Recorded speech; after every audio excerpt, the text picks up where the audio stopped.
sits where your warmth once stayed. A quiet bruise, the night won't let me fade. And the silence keeps cutting through my skin. Feels like every breath pulls me back again. I try to drown the memory, but it swims and it spins, yeah it spins. I feel the night fall in my pulse, it hits so deep, crawling through my heartbeat where you secret sleep. I'm drifting like a phantom down these hollow streets, on repeat, on repeat, on repeat. And if the darkness wants to take what's left of me, let it pull me under where the lone breathe. Cause I've been sinking quietly beneath this nightfall in my pulse. Neon bends like a fractured thought, painting ghosts of moments we forgot. Every color trembles when I blink, like the truth spilling out the things we never said. I talk to the choir riding next to me, it answers back with echoes of our history. Your touch returns in the hum of the bass, a soft collapse I can't erase.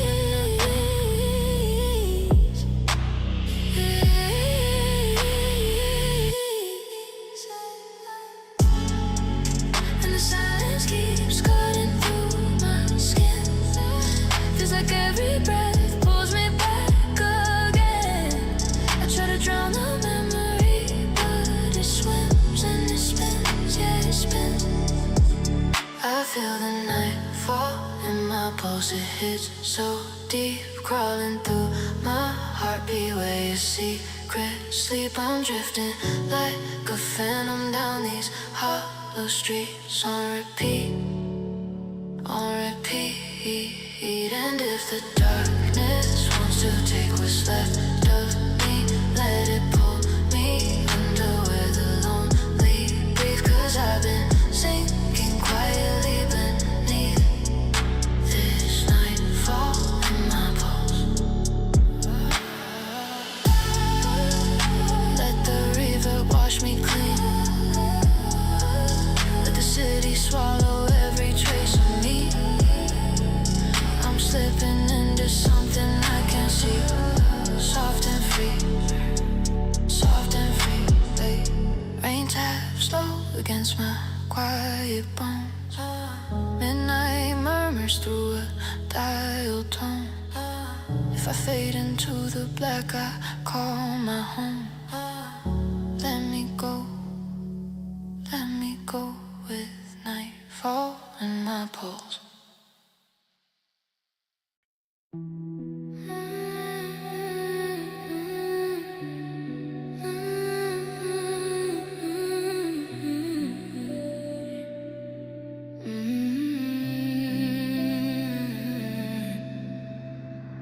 Neon blaze on the hood of my car, purple haze chasing where the lost things are. Midnight whispers crawling up my spine, every street feels crooked like my mind. Rearview ghosts keep calling my name, dripping slow like a half-burned flame. I breathe in the cold just to feel something, but the emptiness moves like it's following. And I'm sinking in a silence that won't let go. All these shadows play the scenes we left untold. I press the gas but time moves slow, too slow, too slow. I'm falling under the violet echo pulling me deep, where the broken memories wander while the city sleeps. I'm drifting through the afterglow of things we couldn't keep, in too deep. If the night decides to swallow what I cannot run, let it take the pieces left from when we came undone. Cause I've been floating weightless far from anyone, under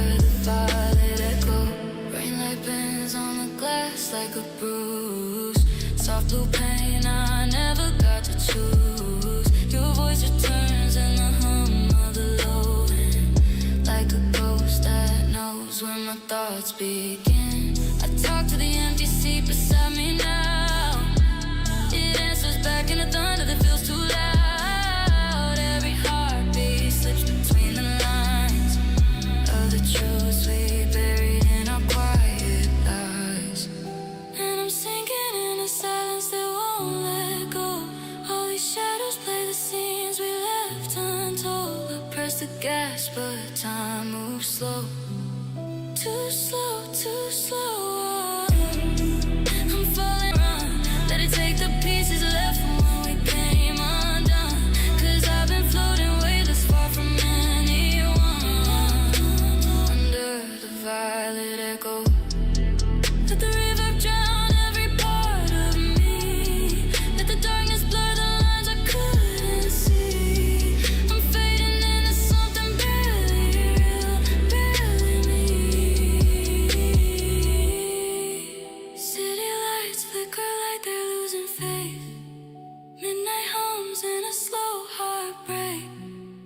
If I vanish where the echoes overtake, let me Let's break. be honest here, Let shall me we? break. There's a kind of shove in the way hand in hand going on in some dark, like,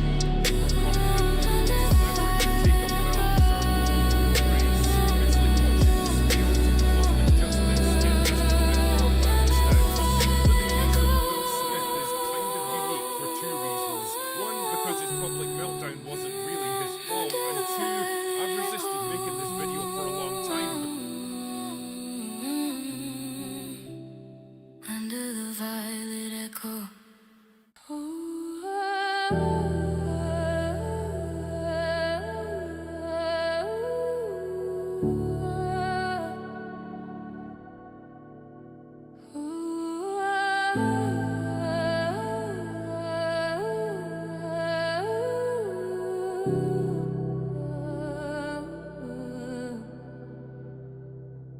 Night drips slow along the window's edge.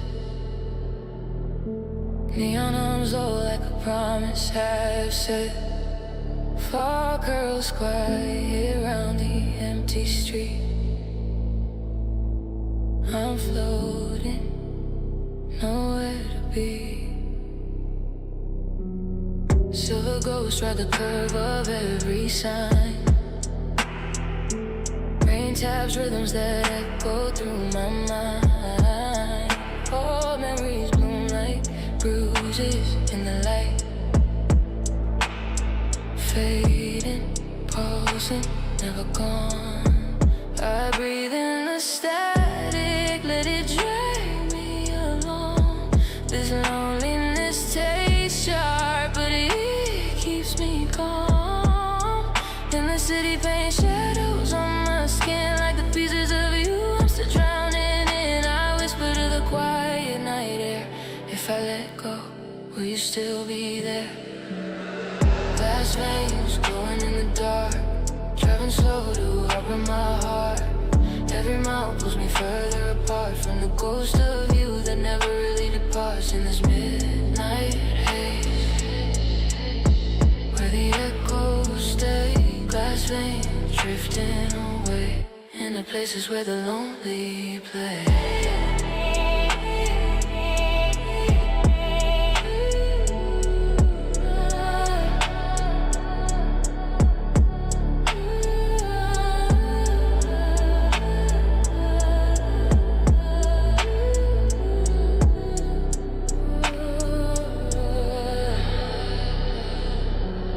Sheep cold hands trembling on the wheel. Your voice flickers through the silence, too real.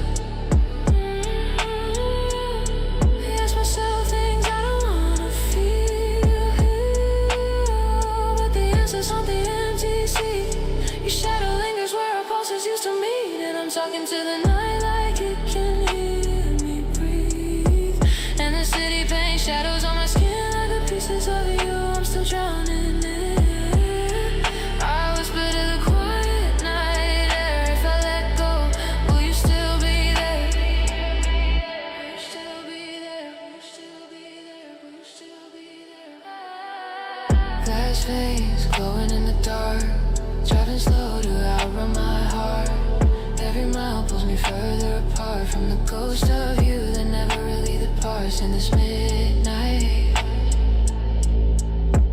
where the echoes stay, glass veins drifting away into places where the lonely play. Reverb melting off the skylines, glow losing shape in the undertow. Your name curls into the smoke I exhale. As soft can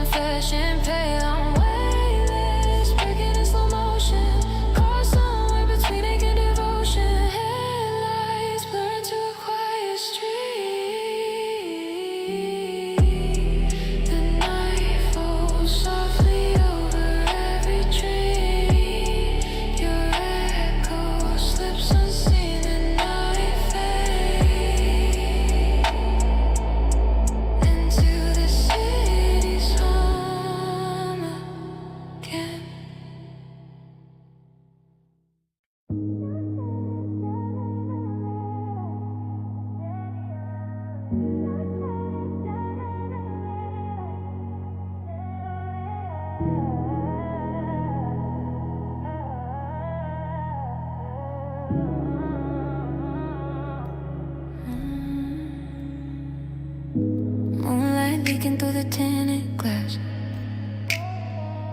Neon stretching like a pulse that won't pass. Slow breaths echo in an empty cab. I'm drifting, nowhere attached. Black rain floating over every sign. Headlights smear like they're losing their mind.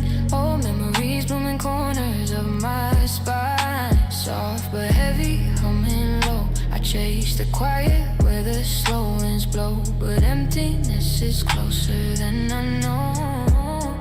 And the city's glow paints bruises on my face. Every shadow whispers you in every place. I speak to the silence like it understands why I still reach for disappearing hands. Nightfall steady blooming in my chest. Driving circles just to feel less. Every street pulls me in the rest. Other pieces of you I never lay to rest. In this low lit haze,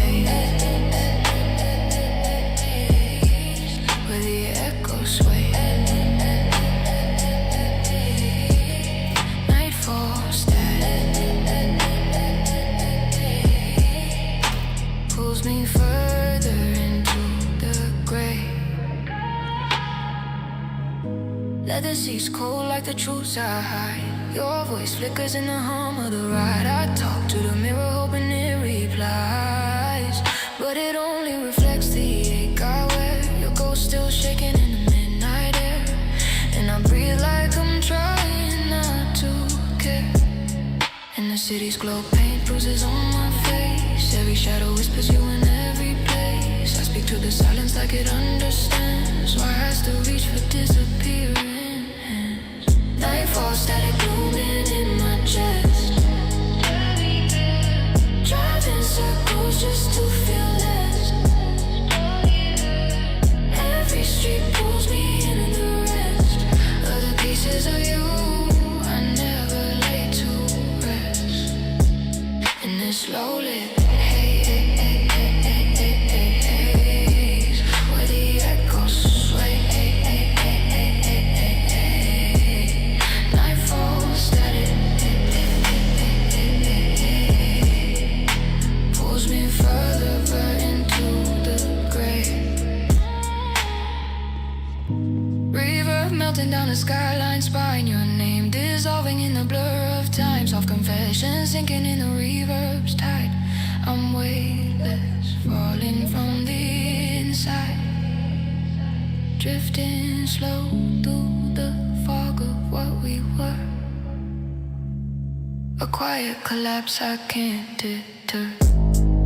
City lights fade into a trembling stream. Shadows swallow every broken dream. Your echo slips beneath the beam, and I drift deeper into the unseen.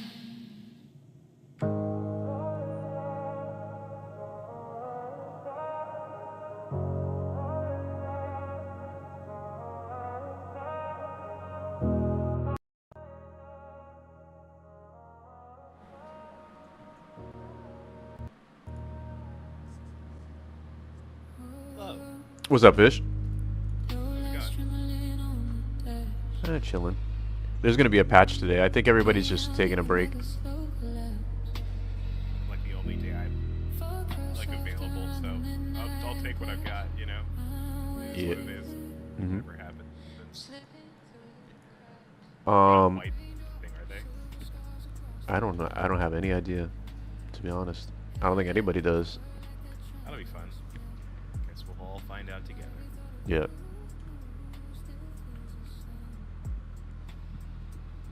Trying to see if the hotfix has done anything for this ironclad or not, or if it's still No, just no. completely useless. There was no hotfix yet.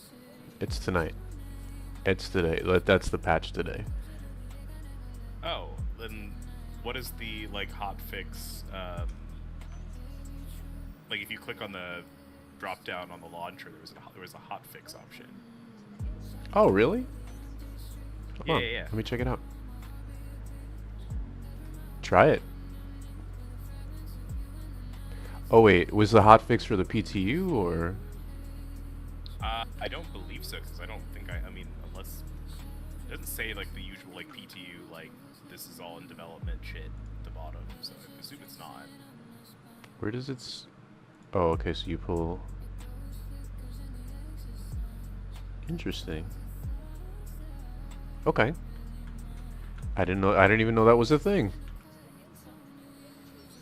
I learned. Yeah, I saw it on Twitter. I noticed that if you copy the files from your live server into the hotfix Mhm. folder, it'll save you like a shit ton of download time. Oh yeah, yeah. Okay, I thought that was just for the PTU. Okay. Hey, dude. What up? What's that? Oh, damn, fish, you're alive.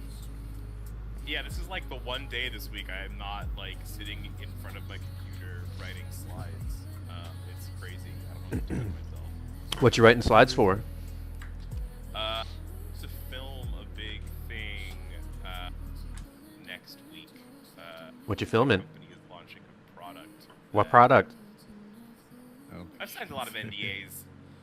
Oh. I can't really say, so I get to be on TV. How big is it? oh, you get to be on Does TV, it nice. does it fit in my hand? No. It's software, so it can't fit in your hand. Oh, okay. Is it part of the Mark of the Beast system? Yeah, for What? sure. Oh fuck.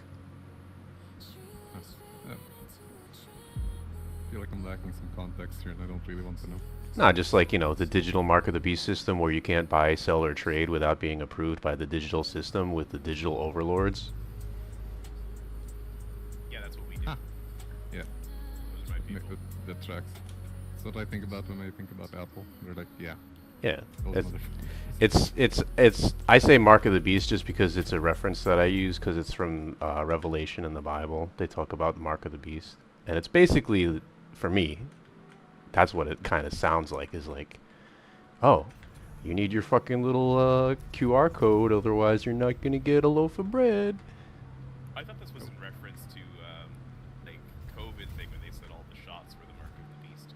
Well, there you go. I mean, so it's all part of that, right? It's all like, it's not like, oh, it's just going to be like, there's the Mark of the Beast. It's all like, little baby steps, little trial programs, kind of like a program where you scare everybody with a virus and then track them and make them get software to track them and have them rat on each other, It starts like that. That is in fact what I do. Oh, good. No wonder should no totally so buy it, easy though. all. Yeah, totally buy it. Where are you guys right now? Like in Levski? Yeah, Midlevsky getting on the Tiburon. Gonna go do some Yeah. intersect. I could use gunners. By- I need gunners, Wait, guys. do the guns. So what does the pilot control? Like just the beam, Just the not laser. the other one? Yeah. So, okay. That's surprising. So it is still technically like a hammerhead that receives a lot of people. Yeah, pretty much. Yeah. Although I feel like the tip runs like better. Way better. Yeah. No backspace over there now. Wait.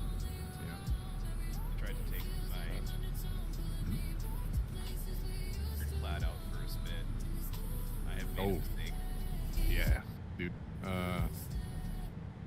My yeah, command in the module detached mid jump. That's really Yep. fun. Yep.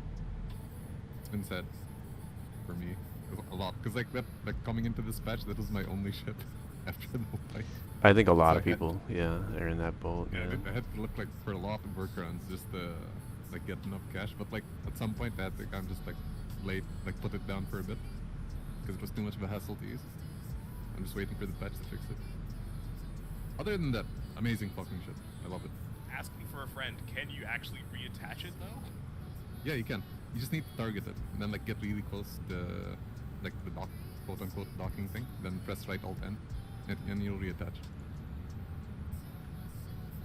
Just make sure you're like super close to it. Like don't trust the auto docking thing, because like if you're a bit too far, and the auto docking thing like catches you, you'll end up slamming into the ironclad instead of attaching. That's not good.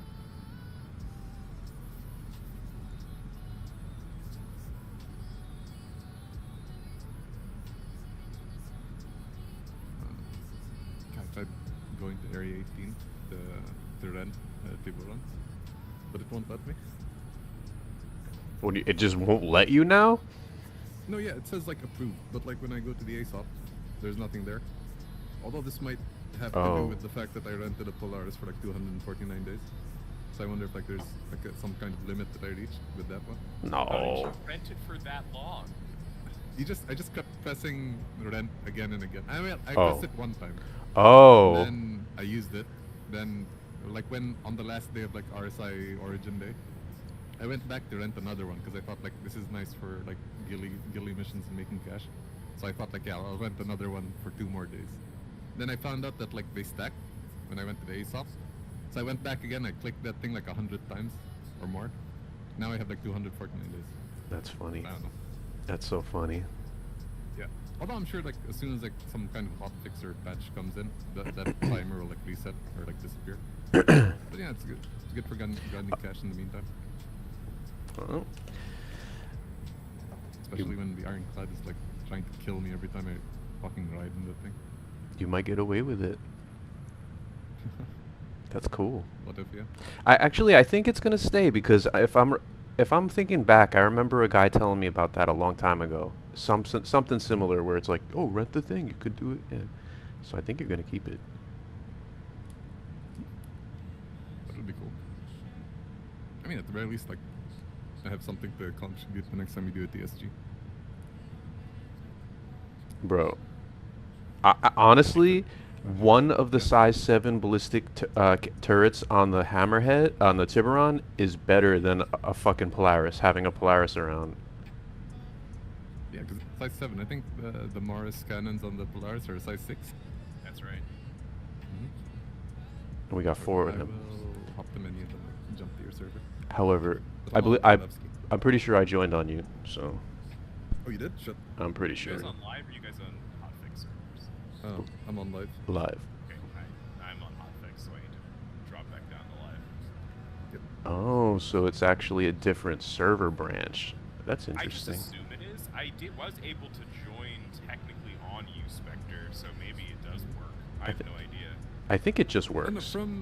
yeah, because like from what I heard on like the dudes on Global, it does seem like you select the whole hotfix thing on the menu, but you're still in the same PU more or less. You just have the hotfixes active on your end. That's super interesting.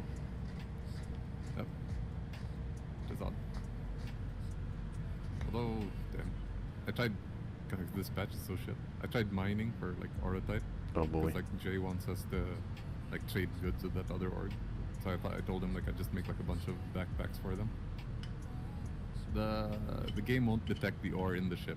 And then when I remove the pots, I store them. They still won't detect the ore, so I just wasted a lot of time doing that stupid shit. This is such a fucking horrible patch, man. Yeah, dude. God, it's a fucking nightmare. Like this, like there was so much hype, and this could have been great, and like it's Yeah. just getting worse and worse. I just Yeah, I just and keep I was like so excited. Like I couldn't sleep the night before. Like I knew the day. The Yeah, patch was dude. out. Yeah, all of us were And then like I come hyped. in What the and- fuck? Yeah, dude. Fuck. Then I go in. I'm like, it's hell. I keep thinking about that French Canadian guy, that dev. He's like, you know, we try to keep it small now. We don't do too much all at once. Fuck out of here. Who Benoit? I think so. But like, No, he's he cool. does seem- No, he's yeah, totally cool. for sure. But But like just in that interview, he was saying like we learned our lesson basically. We tried to do too many things at once, so we kind of scale it back and make sure it's good when we release it, and then this shit comes out. yeah. Although I mean, like bugs aside, all in all, I do feel like, at least content-wise, the game does seem to be in a good place. Because I feel like the wipe did kind of like reinvigorate people into kind of like playing it. Well, the problem is Oh, yeah. like I'm reinvigorated to do stuff, but I can't do stuff. Yeah, yeah. Yeah, that's true. I think so far it's only the combat missions that seem to work. Cause I've tried hauling, that's buggy as shit. I Oh, let me, tried let me the invite you delivery thing, guys. that's buggy as shit. Mining is like pointless right now. Well, I haven't tested crafting. I wouldn't be shocked if the fucking fabricator just like blew up and killed me. You suffocate while crafting for some reason. Right? Dude, I've suffocated to death inside the ironclad. That was the time. Oh, I, yeah. Like I just said, you know, we'll give this thing a break. Yeah. So let's like look for something else. It's like getting in your car and suffocating. Yeah. Which was interesting for me because I have an Aurora, but I've never like spent a lot of time in it. So I was kind of like forced into being like a real like newbie for a while, like with the Aurora. Very limited options.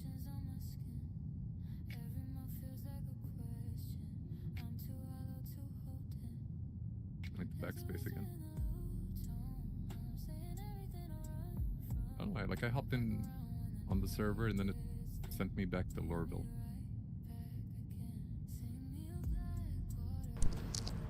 Why?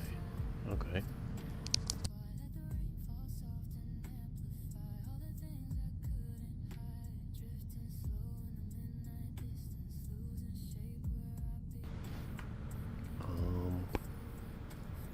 Yeah, I'm here now. All right. Could you send me a party invite? Bam. Nothing. Really? Yep. It'll be in your comms thing, won't it? Oh, is it in pending? Oh, yeah, check pending because I had just sent it prior to that. I think. Nothing.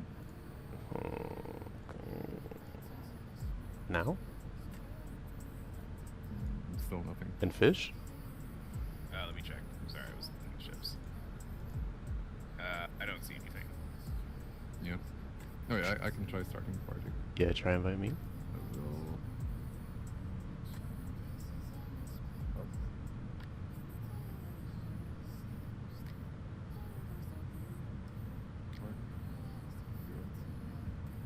Yeah, I got that.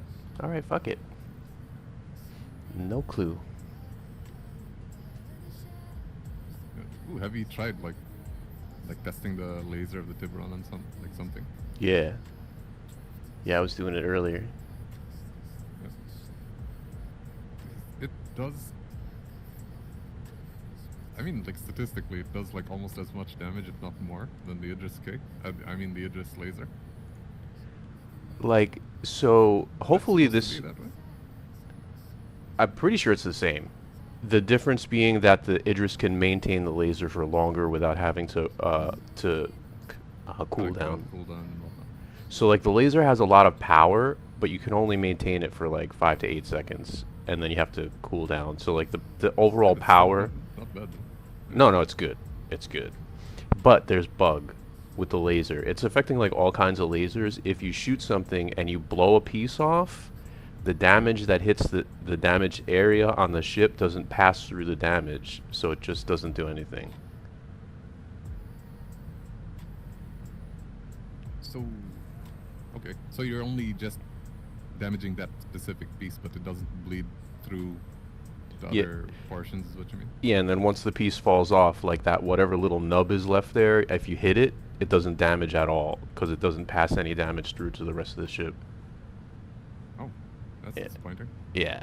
So like I did one mission earlier. I did several missions. I did a few constellation gillies and I fucking annihilated that constellation. Then I did an intersect. The first one worked. I forget which ship it was that I blew up. That one worked, but then the second one was like a Valkyrie, I think. The one with like the 2 engine cells out the back. And Oh, it yeah, just yeah. it Probably Valk. it wasn't taking damage. Like I was shooting it and shooting it and shooting it. It actually took damage, but then it like stopped at red and like I could blow pieces off the edges of it, but I couldn't blow it up Yeah. at all. You couldn't like finish it off. No. Mm-mm. Huh. It's interesting.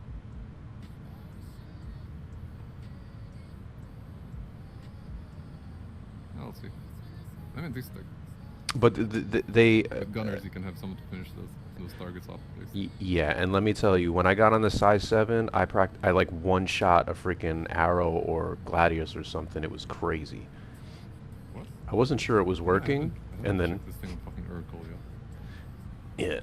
yeah. Well, it does. I'm sure the size 7 must do more than the Leonids on the Meteor, and those were already fucked up. Yeah, for sure. 'Cause I think what like the Leonids do about 2,000 plus alpha damage. And those are size 5. I think the Mars cannons do about the same. It's probably like in the high 2000s, close to 3000. So I'm Mhm. sure like whatever the fucking Tiburon has, like it does probably 3K at least or more if you're like one-shotting Gladiuses. Yeah, I'm trying to find that. Gladi. I think one of my windows Wait, closed. did you get my party invite? I'm not in the party? No, he's in the party. I see him. Oh, I see. Okay, yes. Oh no. Yes, yeah, I'm my there. bad. I'm there. Sorry. The damn, like, Oh, damn it. Hate when I accidentally close windows.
If you guys haven't already started, feel free to start.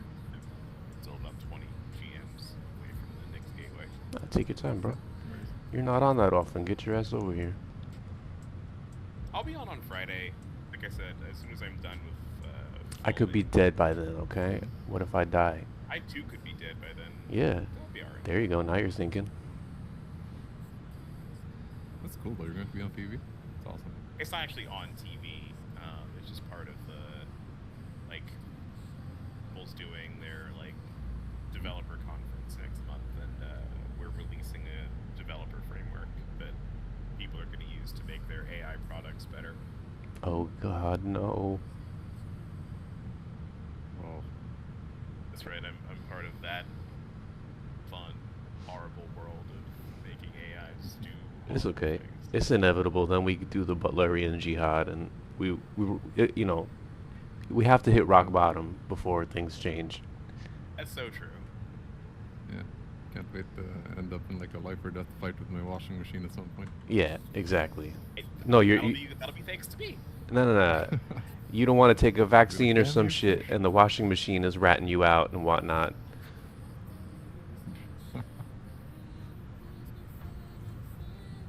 Dude, this thing looks fucking good. And Yeah. I think the base paint looks better than like the actual like paints on the store. Yeah, I did get the shark one, the shark mouth one. Mm-hmm. Of course, I don't have it It's a now. shark mouth paint. Yeah. It's a colmillos. It means like fangs, like the shark fangs. I mean, hopefully, like after the patch, you'll be able to get it. And the patch, but by the way, that laser thing, they already know about it, and Jared was talking about it and shit. So like, they're gonna patch it. So, Oh, nice. what was I looking for here? This thing comes with a nice like armory, dude. Like, yeah, it's like a little room right there. You can just walk in it. It's like right Yeah. outside. The entrance to the cockpit's not that far away, and you have turrets nearby. It's pretty nice. Yep, this is cool. Dude, this is going to be like really nice. Like once like the suit blockers come in, Oh yeah, you dude. just like insure your stuff and like have it all here. I'm not sure I want to fly fighters anymore, bro. This is it. I want to farm a laser. Shark guy now. Yeah. Yeah. I just want the ironclad to work because I need that thing to like ferry the meteor and that thing has like Yeah, yeah, you can't really have any kind of snubs or anything with this. That would make it perfect if it had like a couple little snub crafts tucked underneath there or something. yeah, that may be too good. Yeah. Although I think you can fit like a Nursa in it, so that makes it like perfect for like Oh, yeah. like during the daily. It does have I haven't even been in the cargo bay, honestly. But I know it has a pretty big one. It was that guy Danveris. Mhm. Yeah, he put like an air sign up. In what the Tiburon? Yeah. It's like it's yeah. Oh, sorry. Yeah. I have a really dumb idea, which is Was, bringing your idea of putting snub fighters on. So if you take out that cargo bay, Oh put in yeah. put in those two snub fighter slots. Like a module? But Fuck you yeah. have to make custom snub fighters that fit into that thing, and they should be called remoras, which are the little fish that Oh, like hang out dude. around Oh, the bottom yeah. of sharks. And they have little lasers. They all each one has little laser. Hell yeah! yeah. I'm I have a gonna feeling order this is gonna be right like the now. year of the lasers. They're gonna put lasers on it. And it's so funny because they don't even work right I'm now. still waiting for the laser like Ares. Awesome. Oh, dude. Oh yeah. Why not? Just change the ion into that because the ion sucks. Yeah. Holy shit. This ship looks really good. The details on like the laser. What did they used to It's call nice them? kind of, like hex pattern along it too. Chris Roberts had this name for the details on ships, like the little tiny details, like grubbins or something. I forget what he used to call them. The greebling. Yeah, yeah, yeah.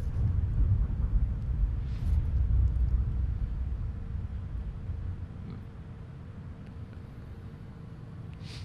Are you in Nick's currently, Fish, or in Stanton? Somewhere between Pyro and Nyx. Okay. We could probably do one real quick because this thing just Well, we'll see. it will just I don't annihilate, manage to fucking fix the ironclad. I just don't melt it for a fucking Tiburon and stuff. right? And just go back. Unless unless there's gonna be price differences and shit. Not for sure, but like, what is it like a difference of $100 if it's Warbond? It's not too bad. Mm. So we'll see. But I'm not even sure if I can. Because I do love utility ships more than like purely combat ships. I feel like the Ironclad is like the ultimate utility ship. I think it has a lot of potential. Yeah. If I can fly it without dying. After this, like I have to. I'm coping. Basically, I'm coping. I have to assume that they're gonna fix that. This patch, like this patch was supposed to come Tuesday, it need to. didn't. Yeah. Yeah. We'll see. Are you guys 'Cause, like, jumping to the mission? Yes. Alright, I'll stop my jump like whole mic while I'm jumping. Wait for you guys to get where you're going. yeah. What are you riding in? M80. Wait. Set your respawn at Levski before you come out. What if we die? I exploded earlier for no reason. It was in the constellation though. I swear to God that thing is cursed. Yeah. Wait, where did you explode near Levski? No, I was I was at Grim Hex. I bought my couple of components I needed from there. Forget to fucking save my loadout. Already spent like 1.5 mil. I leave there, try to go to Microtech, and it's like obstructed. So I'm like, okay, I'll just go to that comm array real quick. So I go to the comm array, pop out 20 kilometers out, hit my Mobiglass, and as I'm pulling my Mobiglass up, the ship just explodes. Happening a lot lately. I think, yeah, this happened to me like 2 times in Area 18. Like I'm stuck in the middle of the sky and like, poof, I'm gone. It was like a fucking meteoroid impact. I don't know. And some kid on the surface just threw like a Pepsi can at like supersonic speeds and like railgunned me. Yeah.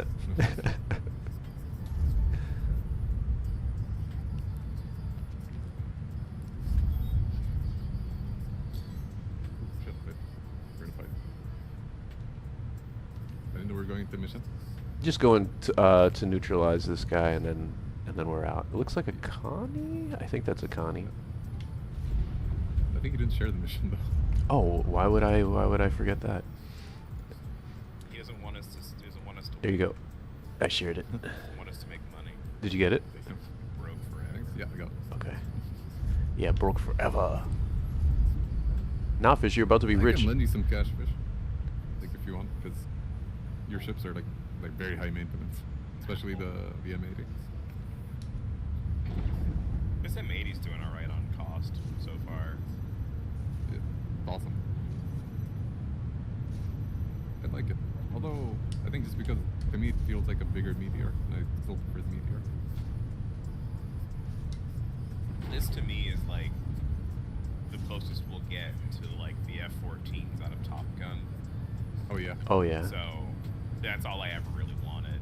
So I'll probably never stop using this ship, even though it's not For sure. good. Nice. No, it's actually great, dude. I think it's the best heavy fighter in the game now. It's definitely the best interceptor. Yeah, that's the thing. It's like it depends on how you fight, right? Like if you're Yeah. like a face-to-face dog fighter, this is not the ship for you. Oh no. But if you're It's a like hit and a run. kind of a hit-and-run player, then this ship works. Yeah, dude. Especially since you can carry like fucking size 5 and size 4 deadbolts. Yeah, it's crazy. Yep. But I'll tell you what, when I was dogfighting against those Vandal Glaives, they were so maneuverable I couldn't even hit them. Yeah, the problem with the M80 is like doesn't really turn well. Although I was like tearing those paladins apart with the M80.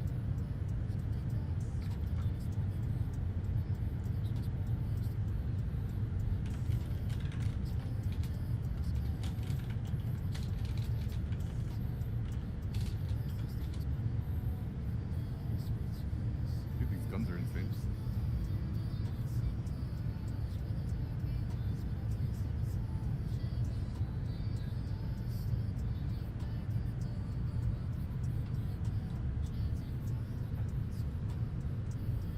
You know, you should bring this like when we do the DS. Fuck yeah, I really want to. Unless well, I also bought the Gladius, Yeah. but I bought that for in-game monies. So it was Say that trench run destroyed my confidence. no. Yeah, it's so tough. I don't know if I suck or if like the trench run is hard, but like you and Jay were doing a lot better than I was, and like I don't know, I died fucking 5 times. We got it's Trying that shit. get them joysticks, bro. Spend some of that physician cash on them joysticks. Yeah, no, dude, I've been trying, but like I live in the middle of like bumfuck nowhere, and like it's hard to get any like shipped over here.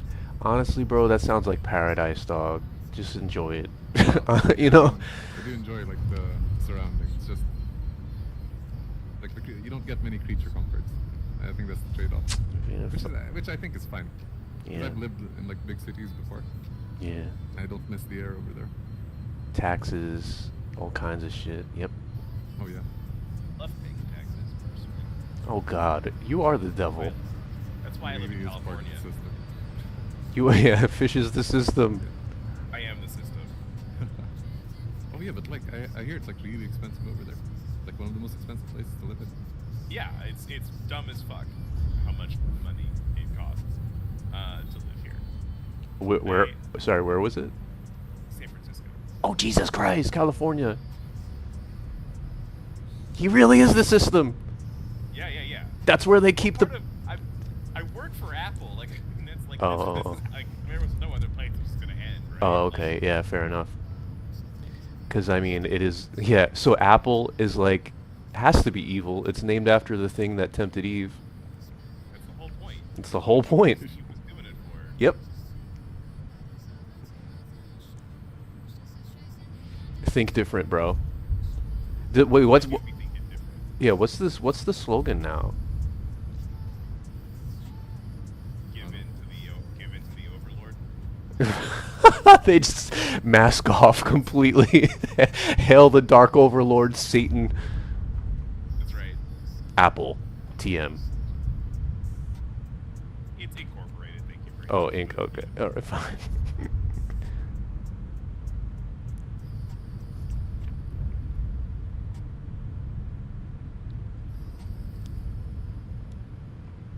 I should probably land so you can get on here. I don't know what I'm doing. Just Oh, you guys came back for me. That's so sweet. yeah, I'm loitering though. I don't know what the hell I'm doing. I'm used to being in a fighter, so I'm thinking like I'm just by myself over here for some reason.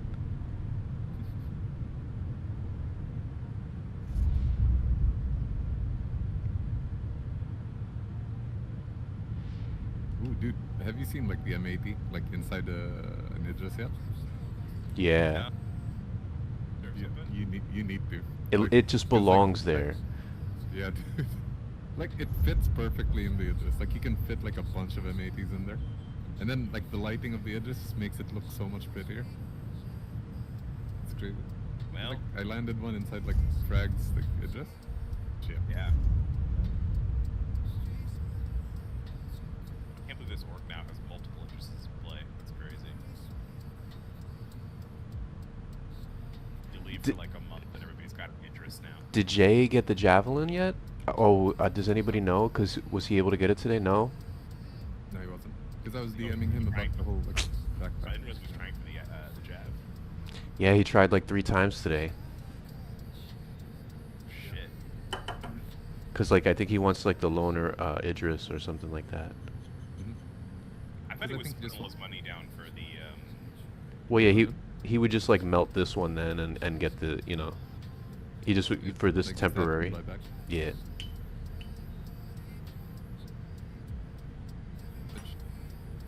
Oh yeah, did you get like an Odin email? I sure did. Nice.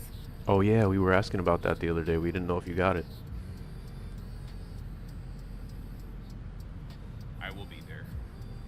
Bright and early. The question is how is that gonna Someday. work? Did they tell you how it's gonna work? Like the sale portion? Same way like any other like limited hull ship run works where they like set out a number of hulls every like 4 hours. Yeah. All right.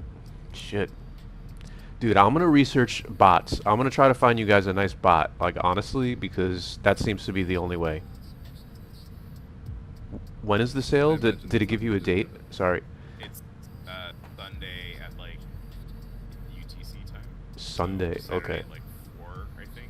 I'm gonna try to find a solution here because, like, Jay was trying to get it at like noon today after the first sale, so people already had it in their cart, and that thing sold out within like 5 seconds on the second sale. So you can have it in your cart like before the sale actually starts. Then. Yeah, so like once the first sale comes in and you have it in your cart, you could try to check Just out. click the thing.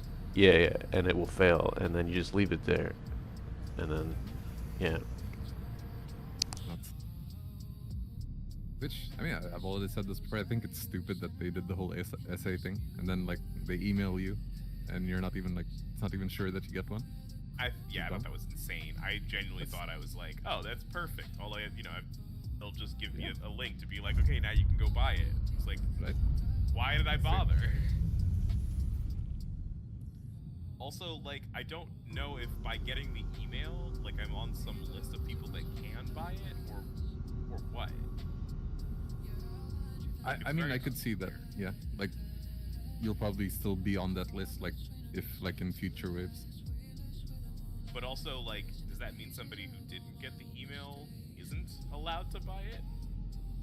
Yeah. Yeah, I I'm would pretty. assume so. I'm pretty sure that's definitely the case. Well, at least for now, yes. I don't know if It's it's like permanently. I would expect it's like some kind of like golden ticket thing, where it's like, here, hold this thing, or here's your code to buy it. It's like, how are we stopping other people who didn't get the email from buying it unless they just put our names on a list that we are just not aware of? I'd expand on the analogy. It is like a golden ticket because basically now you have to compete for Wonka's favor and fucking and get the factory. Well, yeah. Dude, I am actually. so ready to suck Willy Wonka's dick. For real, bro. Yo, I'll ultimate gobslop that shit. Chris Roberts just invites you to his mansion, and you walk in and there's just an octagon. Like now, How bad do you fight want for it? your own. We bring you here for competition. Fish is over See there. Jared on the side. He's like, yeah, it's going to be broken. It comes out though. The fish brings his AI robots to dominate. Applebot engage. We've all got to bring our A game. Mine is just an army of small robots. Mm-hmm. Robots about the size of a grain of rice packed with explosives. That's all you need. That's all you need. Anything else is overkill, to be honest. That's what I'm saying. Alright, I just shared a mission. Let me know. Warfare with extra steps. Did you guys get it? Done. Okay. Yep. Yeah. Back in a sec.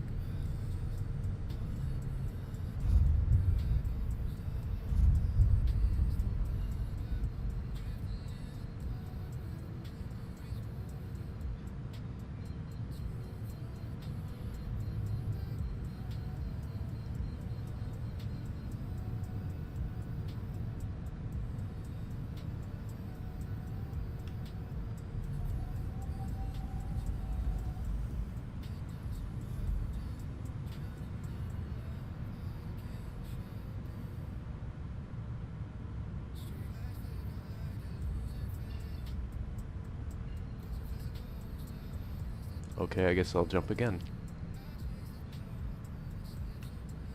One of the real joys of multi-crew gameplay is really unreliable jump behavior.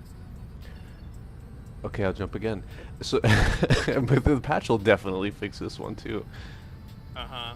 Sure. Like it hasn't been broken for multiple patches or anything. No, they know about it. That means they know about it. Yeah, yeah. I'll keep hoping for that. I'll let us all know. Somebody give CIG Claude. Just get Claude on this shit. That's what I'm saying. What can't Claude fix, you know? Just a little meeting, a little powwow between like Brock and Claude, all the boys just hanging out.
This thing's forward.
Cities breathing slow tonight.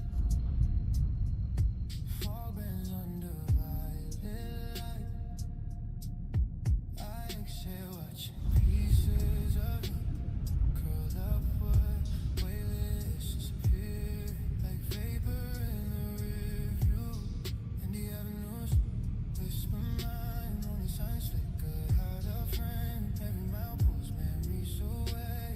It's very nimble for its size.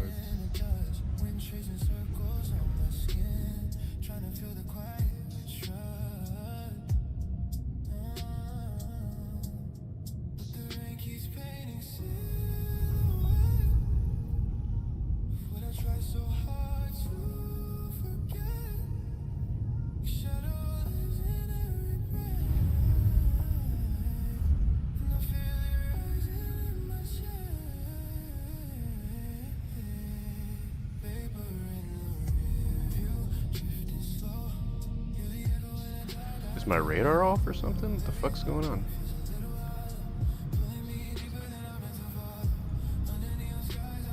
No? I can't like target him.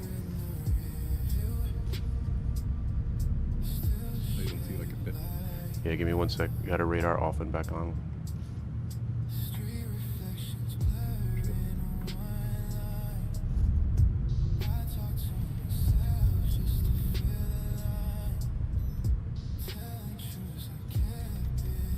Yeah, I don't know. Have at it, boys. I think it's really good ground speed for Ken. What the fuck? And I'm sure that dude is like in a stinger. That's crazy. You, that was disgusting, guys. Jesus. I know. It's like fighting like a paper mache, like. Oh my god, that was so fast. Next.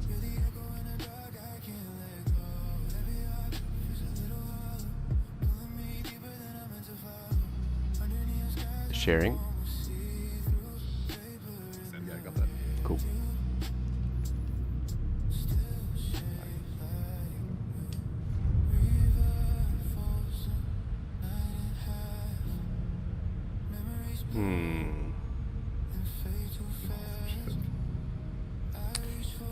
We have some technical difficulties. That was when he jumped to it. Oh, did you try pressing R? Okay. Yeah, something was up. I'm fixing it.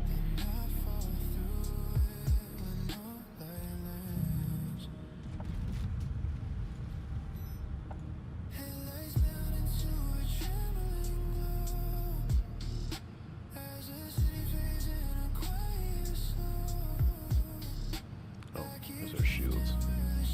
Okay, we're in quantum shields. Yeah, shields are working.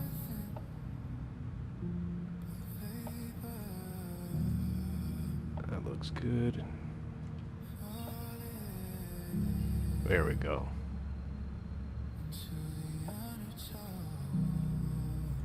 Now we're doing something.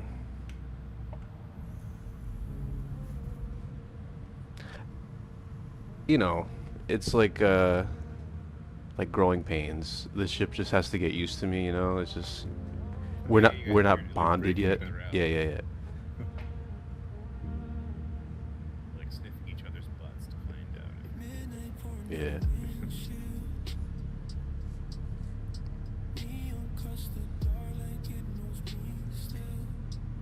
Yeah, now that I think about it, I've never seen you pilot anything bigger than a Connie. Not much. Yeah, really. Just wider, I guess. Like that's why I feel like the Connie needs a big rework. It's from a time in olden times. Yeah. I stand by what I said before. If they ever make like a new constellation, it's going to just be an even bigger Scorpius. Like what they did to the Aurora. I actually kind of would appreciate that if just everything just got Scorpiusified and like RSI just became like, what size X-wing would you like? Small, medium, or large?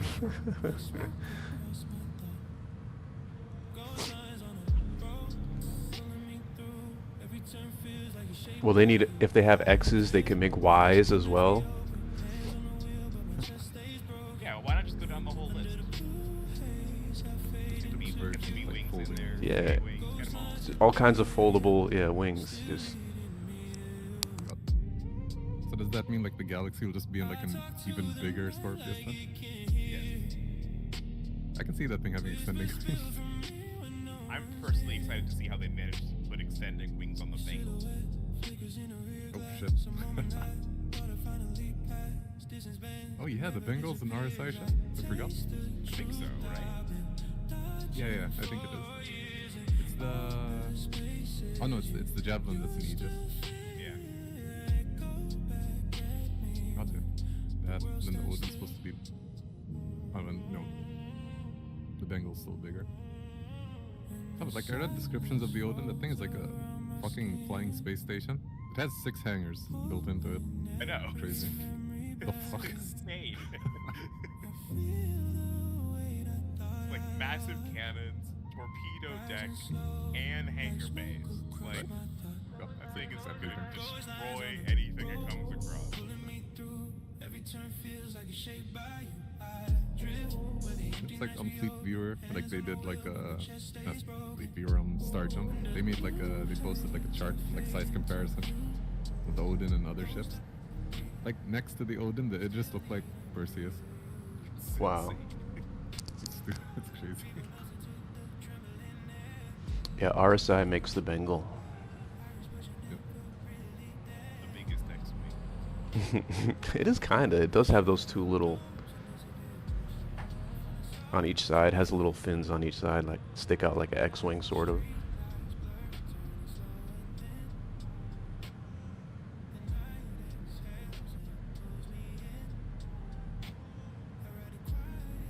Is the Bengal bigger than the Odin? Yeah. It's the Oh. biggest. Until Chris Roberts changes his mind. Okay. That seems to be like what we're doing here. But is it no? Isn't Because I there think- isn't there that other bigger one, like the one that the UEE uses to fight the King's ship or whatever? Yeah, the Javelin. Nah, it's bigger than the Bengal. It's like 3 Bengals in length. Can't even imagine how that would work on like It technical standpoint. requires 3 servers for the ship. Like, you'd hop onto a server and like it's just your crew for that one ship.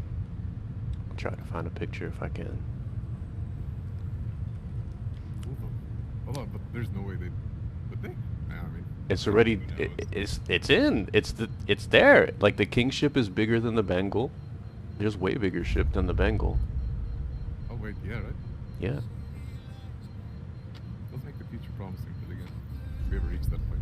Oh, just let me. It's like having an FPS map that's actually a city. Which, when you think about it, like even the Idris has like a more detailed interior than most space stations in the game. Currently, at least. If they could stream in a whole planet, I don't see how they can't. You know. Yep. Yeah, I can't target this guy for Is some there a reason. Redeemer? It's the old Paladin. I don't need no targeting. I don't need no stinking targeting.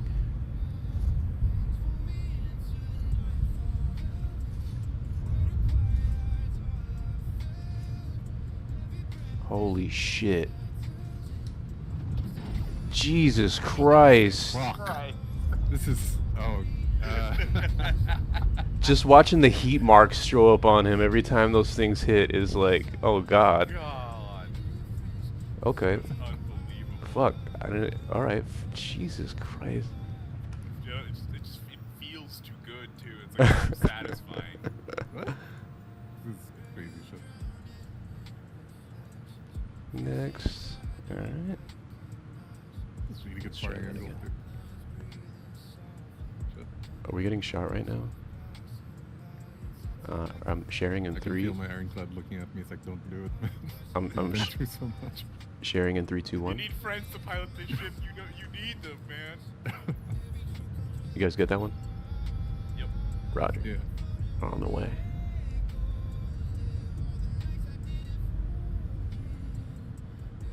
How big's the launch tank on this thing?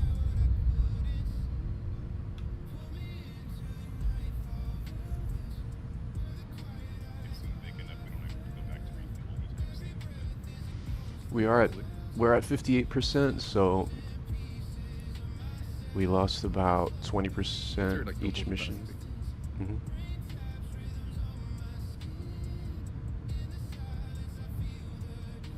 So, Well, I discovered recently, like, that stupid metric they use for the QT, like, fuel capacity. That's actually just SCUs. They just use, like, the million, like, smaller metric for it. I don't know why. It's like you see, like 1, 2, or 3 is just 2, 3 SCUs, you know? hmm. Makes things easier. I mean, like, from, like, a data standpoint.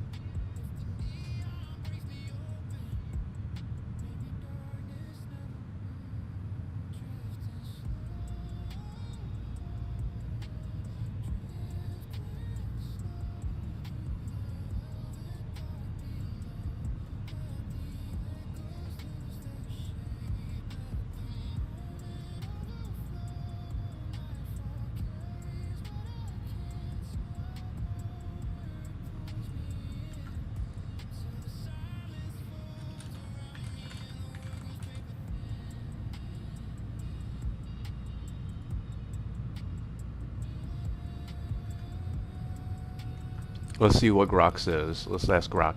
If I wanted to find a bot to ensure that I could buy a Javelin when it went on limited sale, and the bot would buy it very quickly before everybody else, what kind of bot would that be?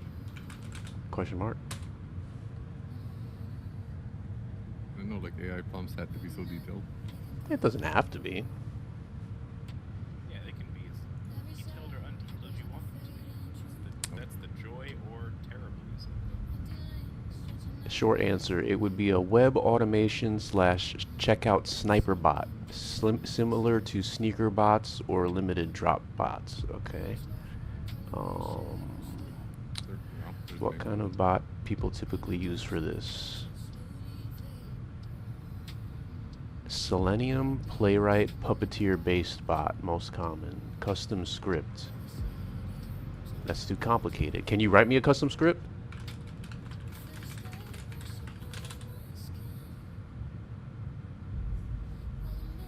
You won't write that script for me, motherfucker. I feel like that falls into, like, cloud territory. And guess who just so happens to have a pro account? Boom. Oh, dude. It would be simple, I think, for Claude. That would be like a remedial task to write a custom script that... So basically, I'll tell you in a minute, like the custom script has to like log into your account and do other kinds of shit. So... Yeah, I'm gonna, once we finish this mission, I'm gonna grab my laptop and see if I can't start putting one together. I think it's the only way, bro, because other people, since it's so easy with AI now, other people are doing it. Somebody else did it, you know? Oh yeah, I mean, I think there were already like pre-existing ones people were probably using, so Mhm. like we're just keeping up with the times, if it, as it were. Yeah. That competition. Djokovic?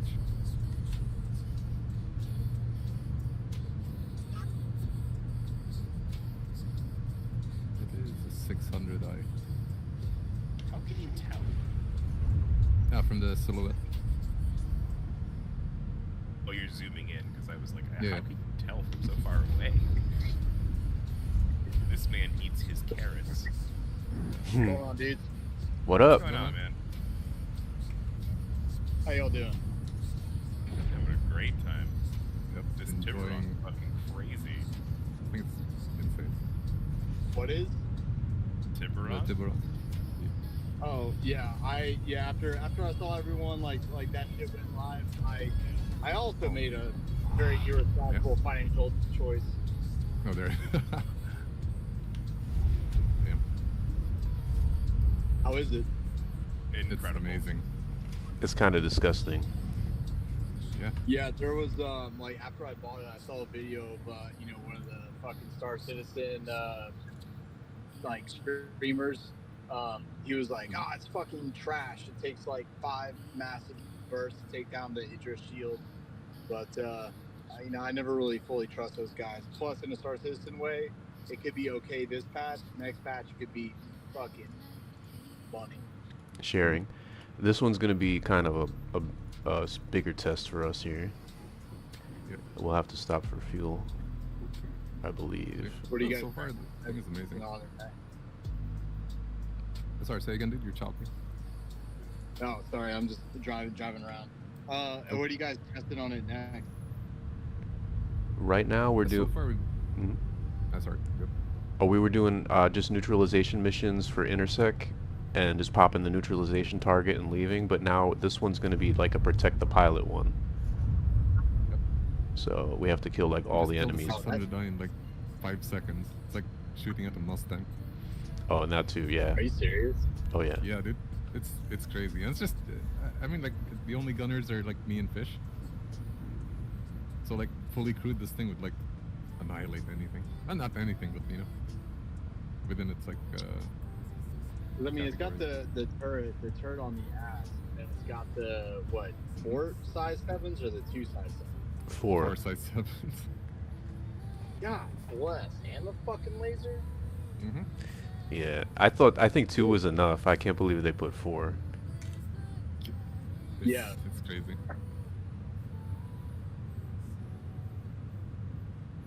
What the fuck is the Also- point of the hammerhead? Uh, I don't know what the hammerhead is even for anymore. I mean, like especially with the new insurance system, you'd have to swap. It would be like horrendously expensive to run that thing, and even then, you wouldn't really be able to like fight effectively. Hmm. Because I think the third still uses like shit, like auto gimbal system. Sucks ass. Oh wow, like you can't even switch? No.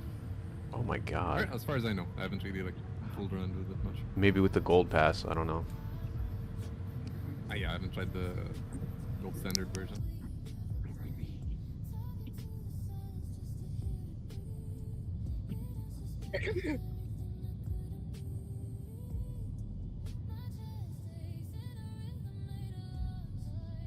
God, I really wish I could fucking hang out with you guys. Going through like withdrawals, staring at my fucking empty walls.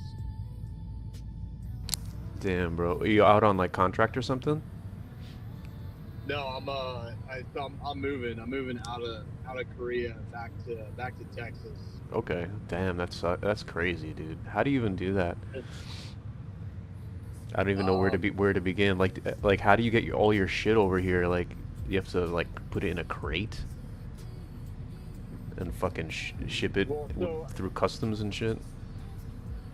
But for one, it helps being under the DOD. 'Cause Okay. The government handles most of that. Oh. But yeah, they just get like local nationals that come down here, throw all your shit in boxes and crate it, throw it in a truck, take it like line haul down to a port, throw it on a boat.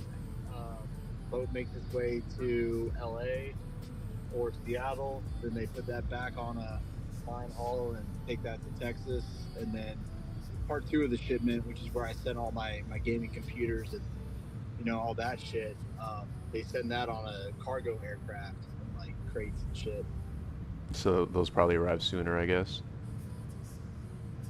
Yeah, those are faster. I should have my computers back hopefully by like mid July. So does the DoD give you like weight limits on different things that you could put on the boat or on the plane and stuff? Oh yeah. Which I mean, I was a fucking asshole and I bought my wife like a 500-pound massage chair, which I think put us over our weight allowance. So we'll see. We'll see if the big government decides to charge us some extra money for being over. Oh, yeah, I would say they will. I mean, if the IRS is any gauge of what they want. Yeah, but when you're thinking about hundreds and billions and trillions of dollars, like what's like $1,500 to the You- government? You'd think. Yeah, we'll see. We'll Yeah. see. It's one of the look around your house.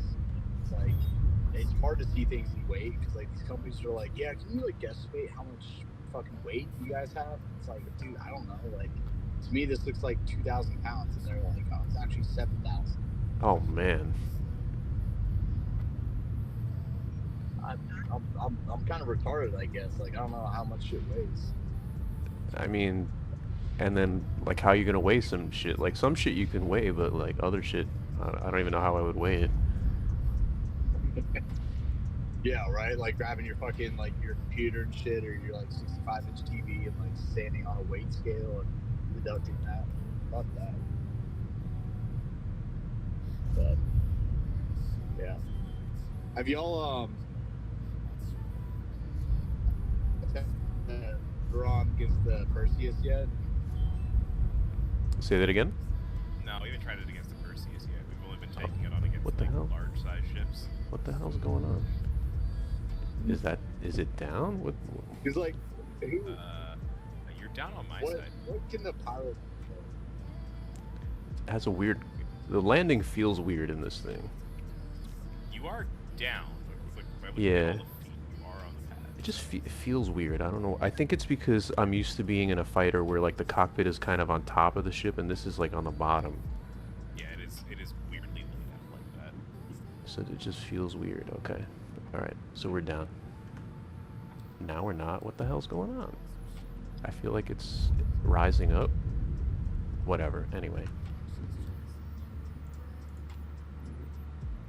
And we don't have any landing service. What the fuck?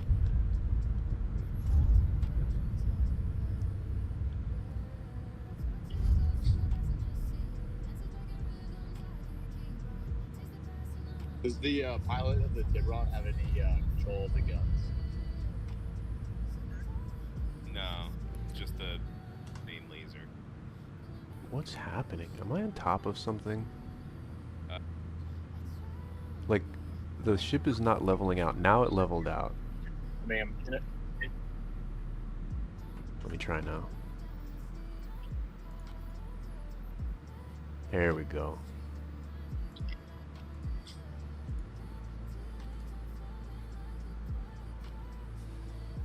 Wait, why can I fire? I don't know, but gun? don't give us crime stats.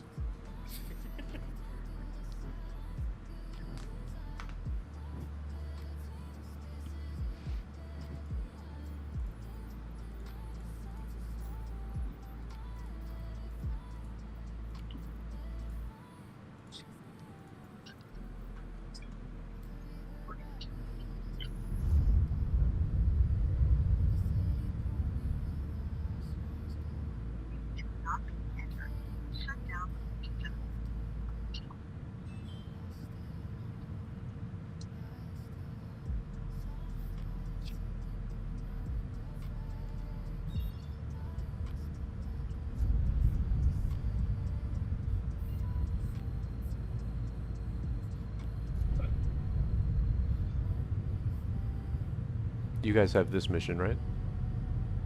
Yes. Okay.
Sorry about that.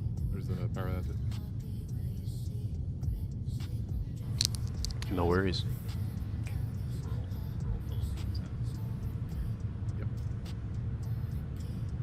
Good old This place- Zamboanga. Yeah.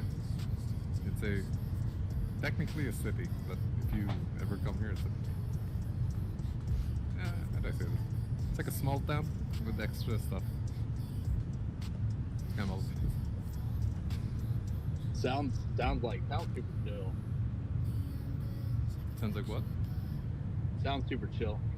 Yeah, that's Oh, what yeah. I was telling him before. He's blessed. That sounds amazing. It's like paradise. Yeah. Yeah, I mean, yeah, it is. Because, like, chill here. People are nice. Get you a Starlink and a little generator. That's God, really all yeah. you need.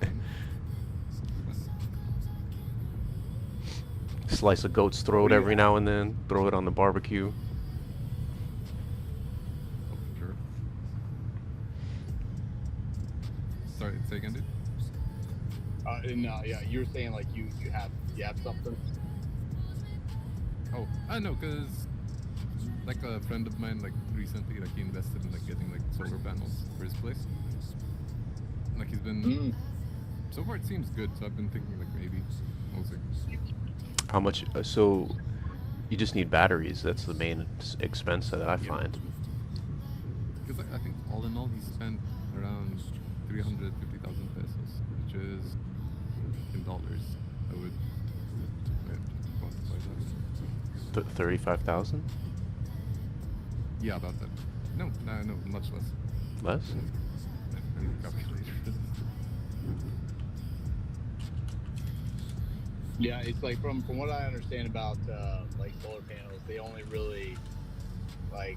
really start having a financial benefit if you can either pay them off like Oh, up wow. front or like get them paid off. It's like if you're still like if you're making a payment on solar panels and all that shit, then it's really not like worth the financial investment. But it's like a long term investment from what I've been doing research on. About 20,000 USD. Oh no. You would divide that by 15, so it would be around like $5,900. It's not bad. 350. Yeah. Oh wait, oh, not Mexican pesos. What kind of pesos? No, Filipino pesos. Yeah. So it's like I asked the AI about pesos, and it told me the answer in Mexican pesos. So 350,000 in Philippines. because each Is there two L's in each Philippines or dollar is one? equivalent to like 59 pesos. Is there two L's in Philippine or one? Dude, there's one L and two P's. Actually, I have to think about it. Also, because like people here, they don't spell it the same way like you would see like on the internet, where it's like the PH and all of that. They would just spell it as like Filipino, like FI. I got it all and, like, wrong. that's all. All channels, I'm under attack. Please, Wow. if you hear this, help Wow. me. All channels, I'm under attack. Please, if you hear this, help me. Oh, hey, Spectre. I just had Yo. like two of my friends. They just moved out to Riyadh Oh yeah. about like Saudi. 2 weeks ago. Yeah. Yeah. And I wanted to ask your opinion because the wife friend she's American, but she's like Vietnamese American. And like she was like really wanting to like get out there and get into like women's advocacy and like sports and all that. And I was like, dude, you should probably like chill and like kind of Like, figure out yeah, you know doing- what everyone's about. Yeah, I mean, like doing that over there is kind of a bit dicey. Yeah. She's also very like eccentric. Like, I don't know if that's the best thing for you. Yeah. Although they do seem a bit more open lately than they used to be. Like when I was like living there as a kid. So I used to say. Yeah. So curious. I like to go visit. It's not bad. If you ever go to a place, I'd say you could try going to Jeddah. So Jeddah is like a bit more chill. Is that like the holiday area? Yeah.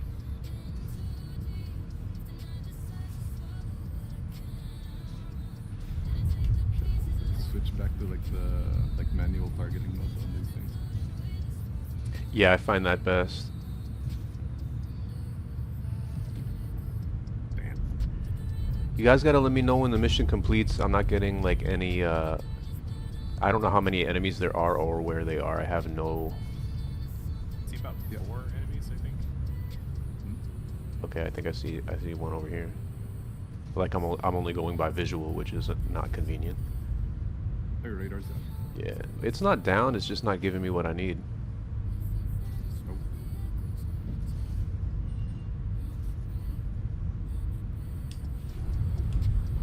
Sorry, getting the wife some Starbucks.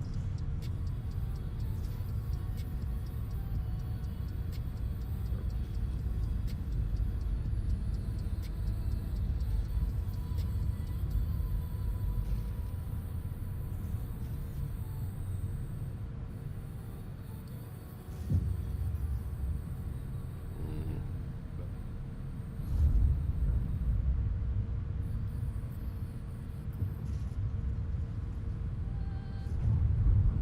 Mm. Oh, so you'll be like moving out soon, no? From there. Yeah, we're wheels up like mid June. Nice. Yeah, I have an they're gonna idea. go like bounce around and see family, do that whole thing. Be back early July, then we can kind of start getting back to our life.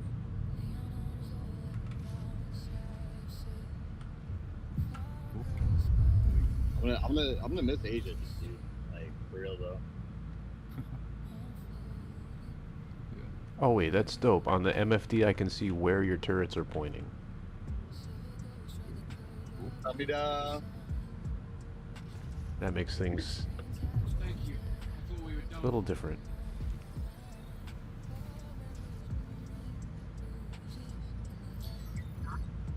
Oh, I have targeting now.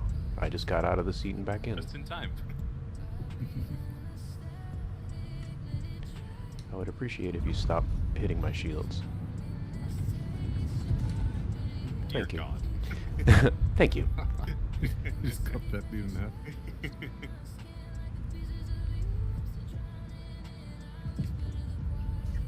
Oh, hey, have y'all seen the new fucking size 10 bomb rack, like the Retaliator? And the, Oh yeah. Oh, Yeah. Insane. It's awesome as hell. I can't believe they just brought war crimes to Star Citizen. like for everybody. Like so modern. Yeah. that's gonna be wild. God, the number of bombs the Retaliator can hold.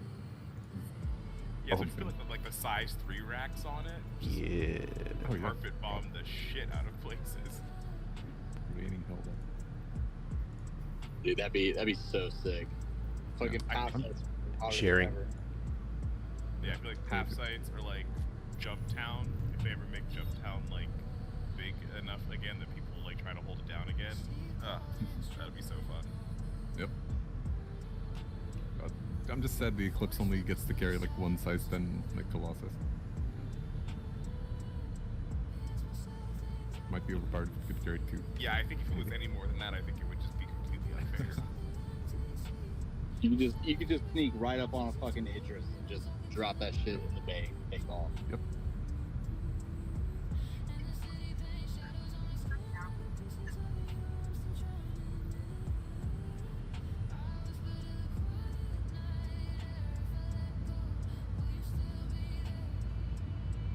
I do wonder though if like you have the Eclipse, if you like arm the Colossus bomb and then self destruct and eject, if it would detonate the Colossus bomb. Ooh. That's a good thought. Hmm. Way to find out. That's Science. that's the shit that I absolutely That's- fucking love about hmm. this. Yeah, you've Like, given if me a that- really if good that idea. works, you could just fly that shit into a fucking enemy Idris like right up next to it, and just It's actually just turning the Eclipse into a torpedo. and yeah, a little Japanese fucking little kamikaze. It's, I really don't know how to like switch back to the like manual targeting for the turret. A lot of keybinds for turrets currently. Alright, I'll be right back. Yeah, take care, man. Turret's the mouse. You can access any of the remote turrets from any of the seats? No, I'm just Oh, okay. trying to kind of like switch back to the like manual targeting because like when I left and I came back, it kind of switched back to the automatic, like the auto gimbal thing. Okay. Gotcha. The rear turret has 4 size 4 attritions on it, in case you need repeaters or anything. That's actually good. I think it's flexible.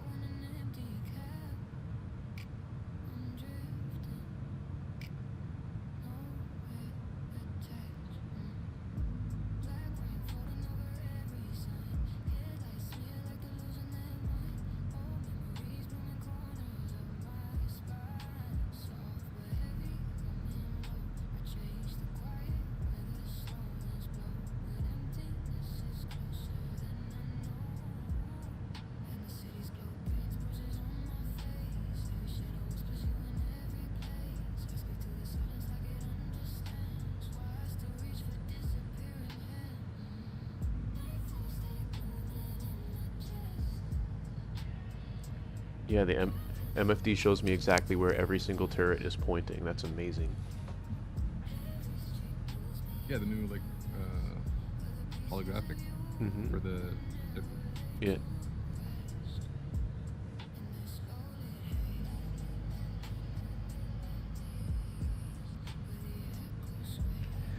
It looks like there's an evil eye on the Tiburon in the holographic. I'll show you.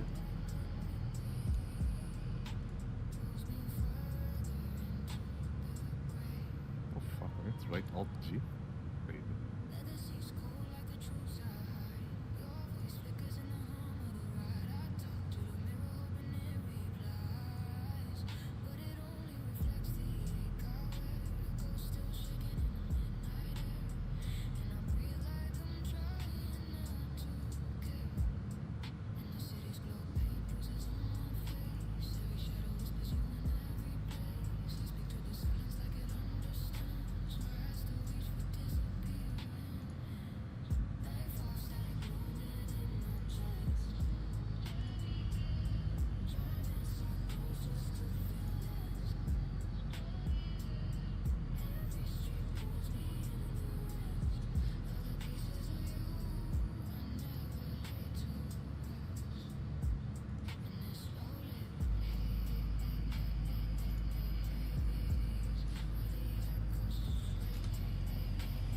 I put it in the chat, in the voice chat.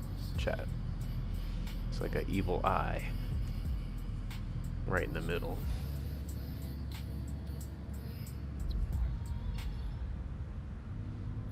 Yeah.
caterpillar.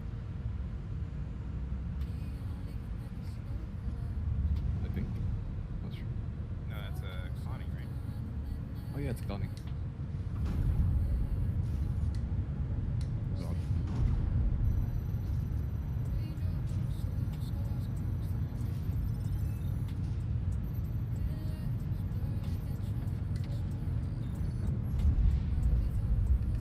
Well, there was a Connie there.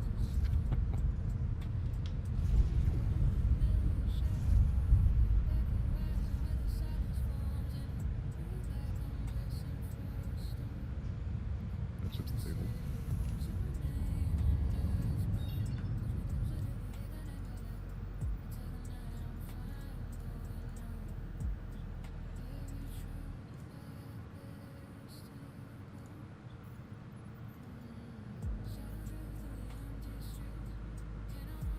Sharing.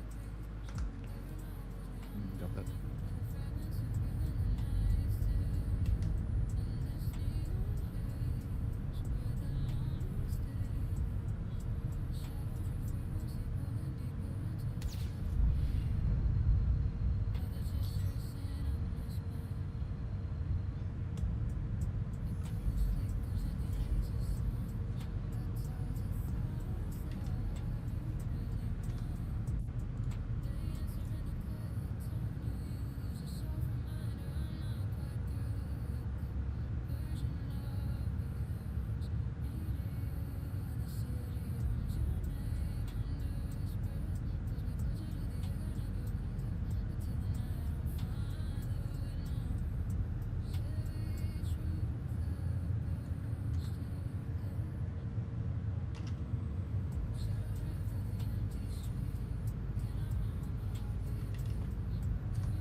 I lost HP for some reason. It's weird. It's the evil eye. Every now and then, the evil eye takes a little bit of your soul to fuel the laser. It's the price of power. Yeah.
Wow, blacked out.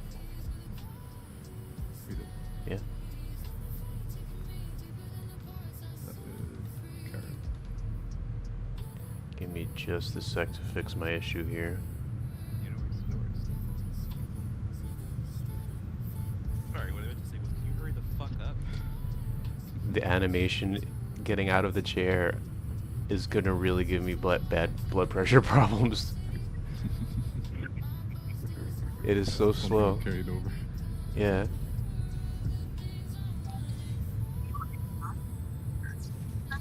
What's going on with the chair animation? Very slow. Yeah. I think it still uses the animation from like old Hammerhead. Oh god.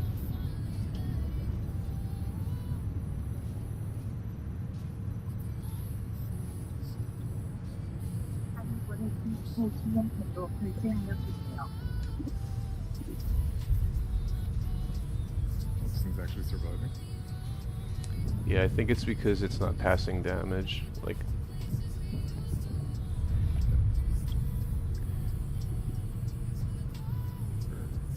Well, I did get got like a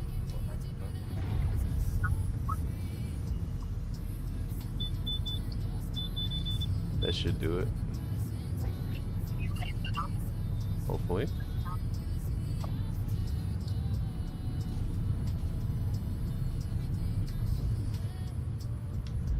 Alright, hold on.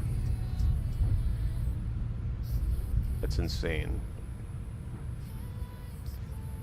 That needs a head away for just a minute. We're getting distorted. shit. Can't take it these fighters then. Here we go. All good. Garrick's close to dying. Yeah, he's dead. He's about to be Yeah, popped. it's all red all over. No, I can't see. Yeah. I had to like go back to like normal view and then go back in.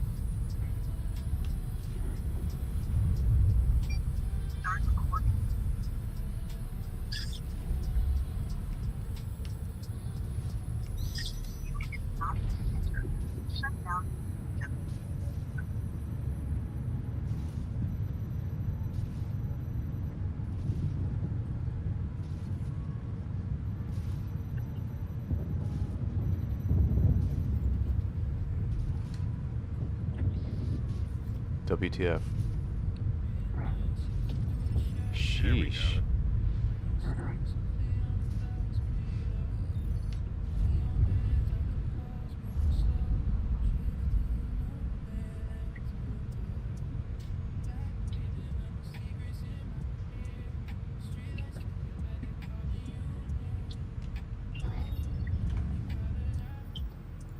I was not expecting the character to be that tanky. It's Yeah, a little. that's crazy. It was strange.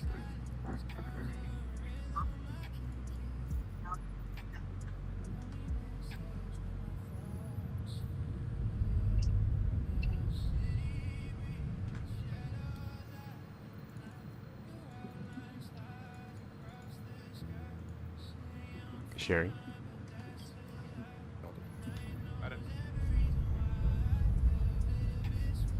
Oh yeah, that reminds me, because like, if you're looking, if you ever go like to the convention center again, like the Devik, you should buy the size 3 military B coolers, because you usually can find those like in shops. They're expensive though, it's like 300k each.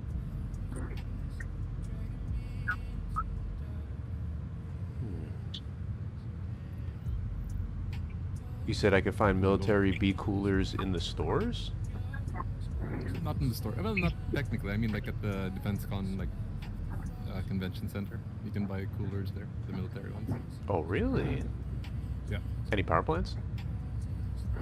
No, I tried looking. The only like good power plant there was the Durango.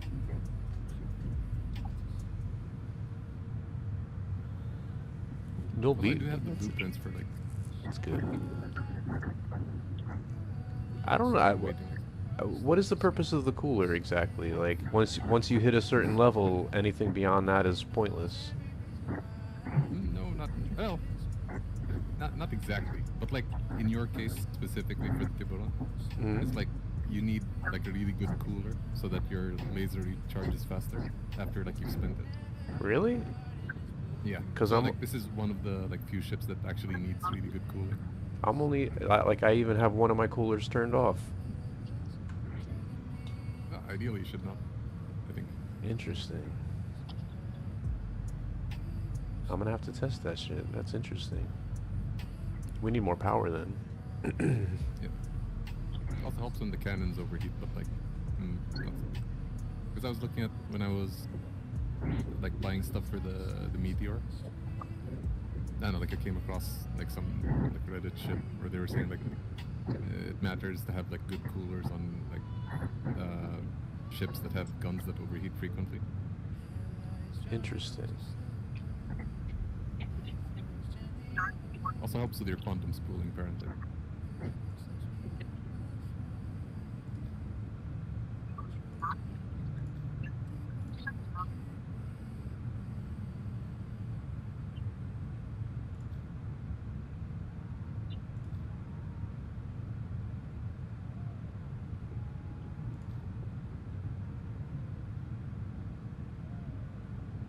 And if you ever come across that military B quantum drive, the size 3 one, don't buy that.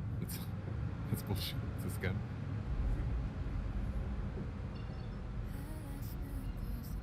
What was it, a scam?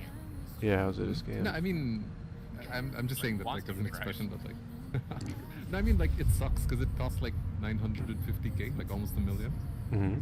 But you could buy an Airbus like civilian A drive, which is almost as good as a DS2 for like 150k. So like Okay. having that thing on the floor is like a trap.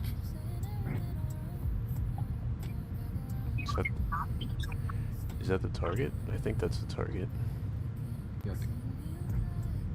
Oh, maybe not. Got a whole bunch of them.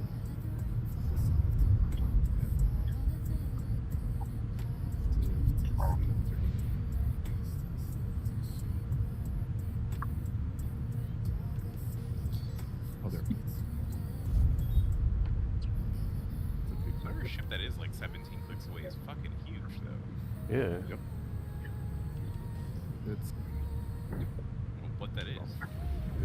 the first. Is it a 600? The thing just died. No, I can't see from here. Where'd the fucking target go? Yeah, where'd our target go? Wait, did we just? This is a TSG location. I don't even. Well, probably, but it's. Looks like it.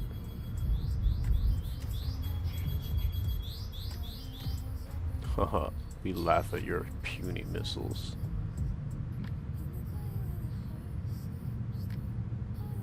Although it did make lights start flashing. But now I'm gonna have a seizure. Wait, did we complete the mission? I don't see objectives anymore. Yeah, I don't see any. Yeah, let's. Alright. Sounds good to me. Let's go. Well, it says it's completed here on the movie list. That's crazy. LOL. That's weird.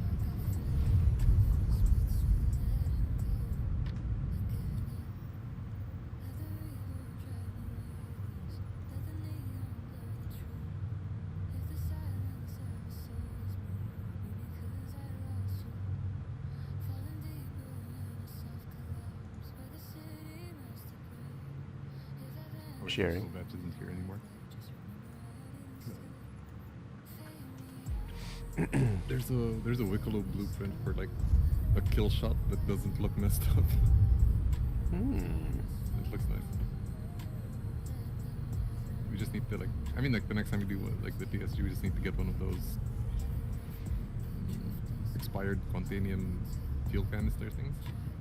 Is it from I'm sure it does look like that. in the hangar thing? Yes, from inside. Okay. Yeah, because like the last time we did it, we didn't actually go into the loot room. Yeah. Yeah, which I mean wasn't really feasible since like everyone was hopping off and there was like Vandal everywhere. But for next time. Yeah, we got this. And I think we can get components in there too. Yeah, it's fun. Yeah, this one's pretty far. Can this thing get refueled with a beacon? I've never tried it yet. Actually, maybe I should get a beacon to work. Is that the name of your work software or something? Oh, how did I get a beacon to work? I said I've never actually managed to get a beacon to work. Really? No. The refuel ones, the new ones, seem to work every time, for me at least. Yeah, never got Oh, you've actually done this? Seriously? Yeah, yeah. They have a cooldown though, so like I can't rely on them to get around. What kind of ship shows up when you like ask for refueling? The not the Starlight, but the Gemini one. Oh, Gemini. Starfarer Gemini. Yeah. I just imagine like one day if you're in an Idris and this like fucking Starlight shows up, like, fuck is it? You can move the ship like 5 feet, and then it's out of gas kit. But also, something has gone truly wrong if you run out of gas in your Idris. That's true.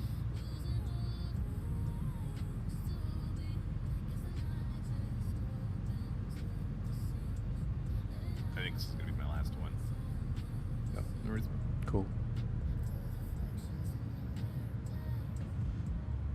Thanks for that one.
Mayday, mayday, outlaws are attacking my ship. Mayday, mayday, outlaws are attacking my ship. All channels, I'm under attack. Please, if you hear this, help me. All channels, I'm under attack. Please, if you hear this, help me. Mayday, mayday, outlaws are attacking my ship. Mayday, mayday, outlaws are attacking my ship.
was an interesting trick.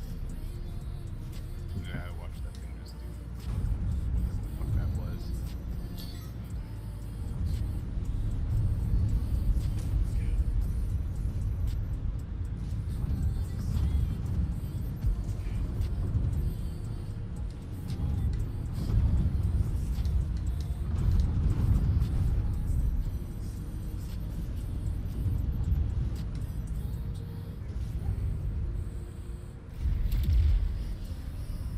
Good shot.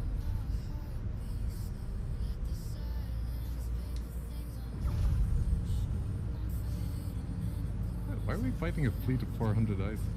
I don't know, but I mean,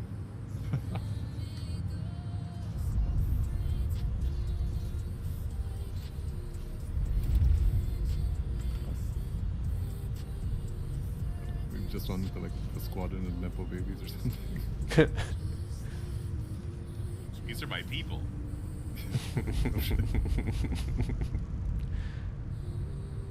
Well, the 400i does look like an Apple product. Oh, nice. Good hit.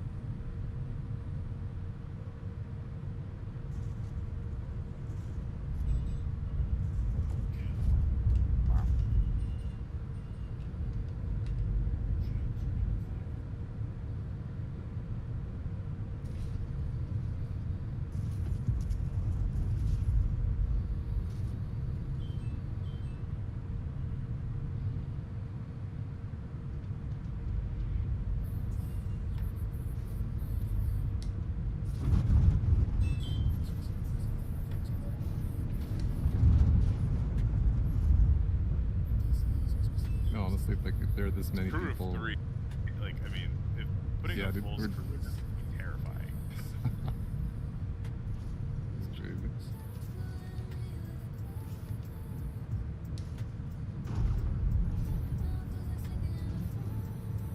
I can't believe they managed to turn the like hammerhead from something that I was like, I'll probably never really use that ship to like, man, I only want to use this ship. Yep. They actually found a way to make it good.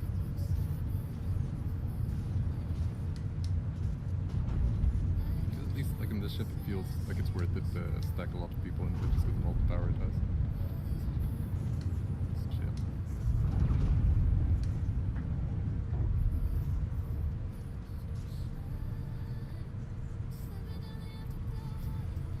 Looks like a Valkyrie, I'm not sure.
Transport.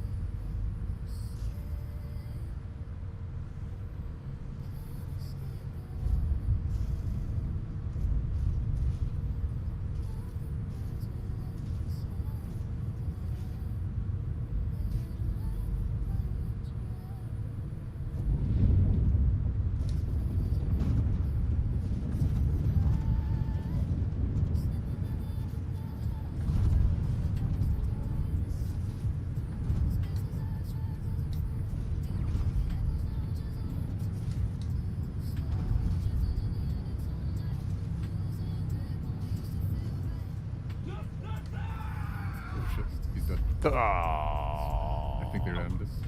Oh. That's cheating. I mean, if there are this many people attacking your raft, makes me wonder if the dude did something to it. Honestly, yeah. Maybe he deserved it. Half of these shit cost more than the raft. Ooh. Solid.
who's doing that spinning hostily.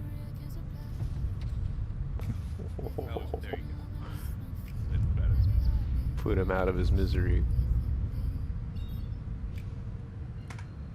All right, back to Levski for you.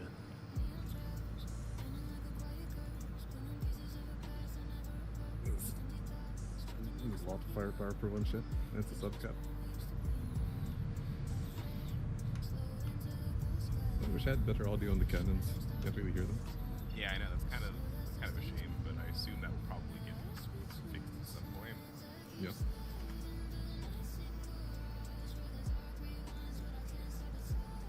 But they look really cool when they fire. You can see like all the mechanism is on.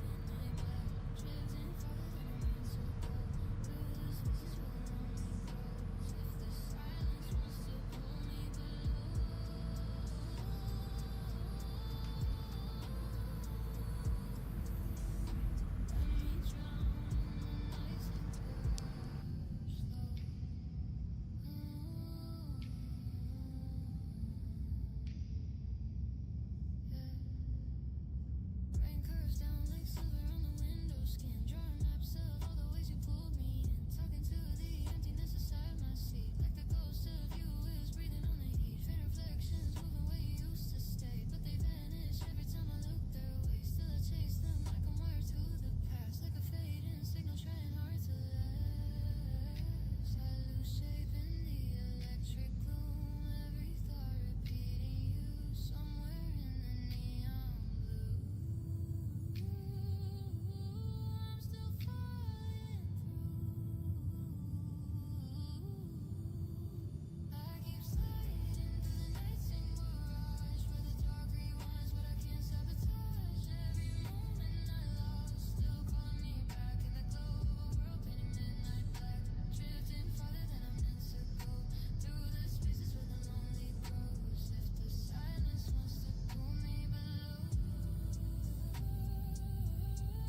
Somehow I've gotten myself stuck in the elevator room that goes down to the bridge. What? Yeah, it's not letting me like click the open. Oh, there it is. That's crazy. You need to find like a really tight angle to the door to click the open button. Interesting.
Fuck yeah.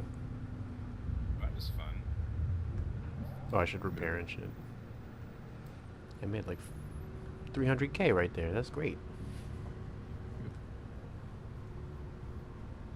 I think it was more than that. Close to getting senior contractor.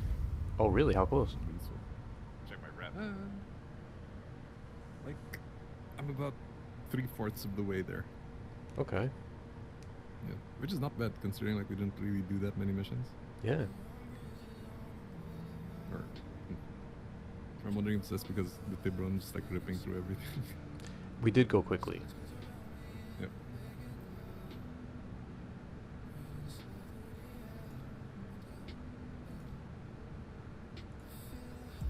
Once again, I find myself lost in someone else's chips.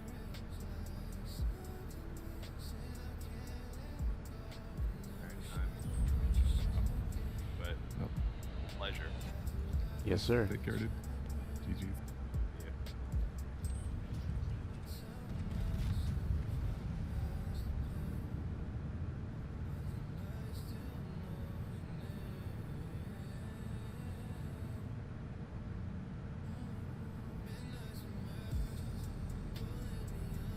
That seems badass. This is a good buy.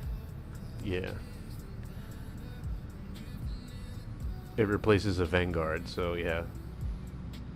Oh, yeah, for sure.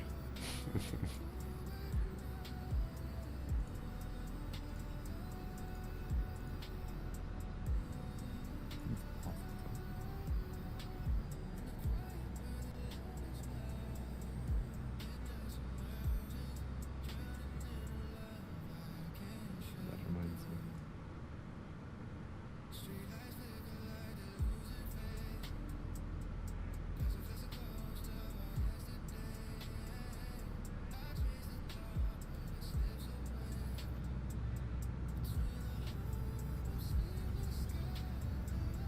Holy shit. Yeah, I've been doing these things way too often. What's that? I think I have, because I've been grinding ghillie missions like lately just for cash, Yep. and I've accumulated I think like 1,700 MG script in the process. Yeah, bro. Hell yeah, dude. Oh, you're just taking the Polaris out there and just fucking sitting there and just Yeah. letting. Oh, Yeah, that's. sitting there like in the turret. Dude. Sometimes they just kill themselves. Yeah, they just pop on right on the ship. Oh man, I can imagine. I only did it briefly, and I ended up with like almost 500 MG script. Yeah. I don't have the Polaris though. I actually didn't go rent it. I'm afraid to go to Area 18, dude. Like I don't want my system to get stress tested and shit like that. I'm good. Oh, dude, it's horrible. It's horrible. Yeah. Like I don't go there unless like I know like there's something there like I need. Otherwise, it's hell. I hear that. Yeah. As soon as you step into the building, it's like. Not even the building. Like just as soon as you like touch down the spaceport, like not even out of your ship, just in landing, you're like going down to like 10 frames. Oh Stupid. man.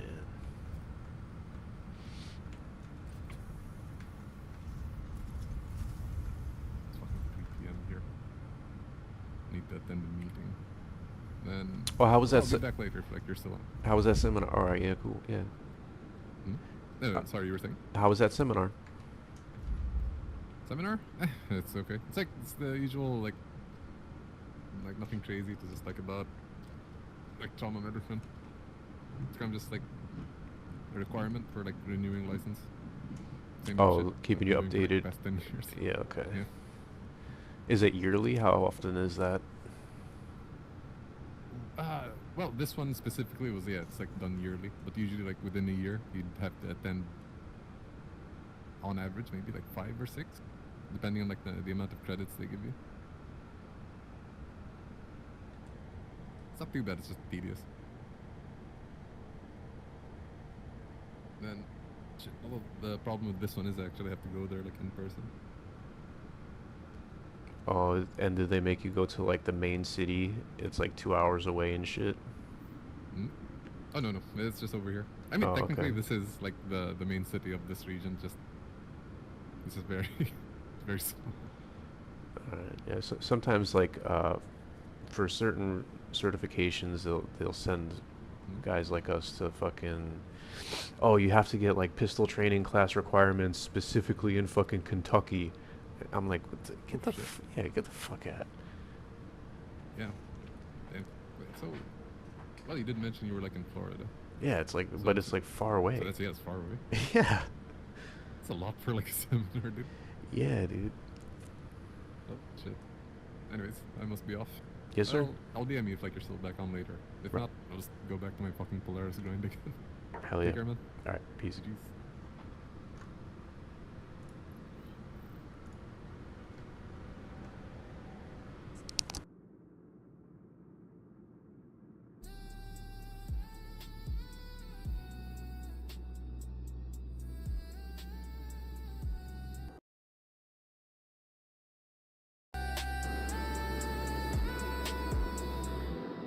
Tell myself I'm past the pain, but the night still knows your name.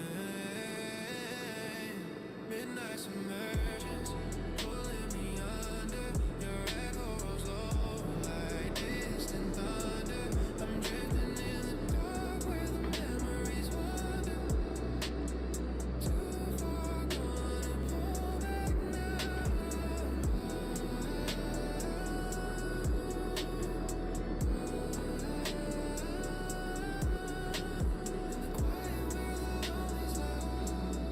Midnight's emergence, drowning in a love I can't shut down.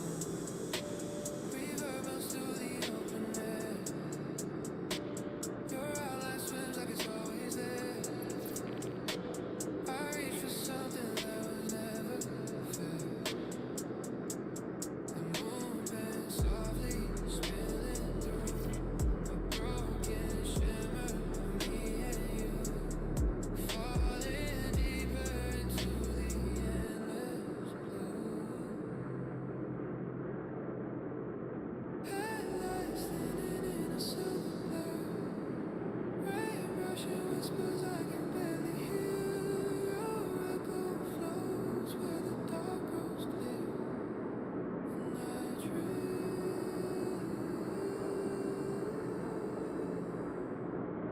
slower.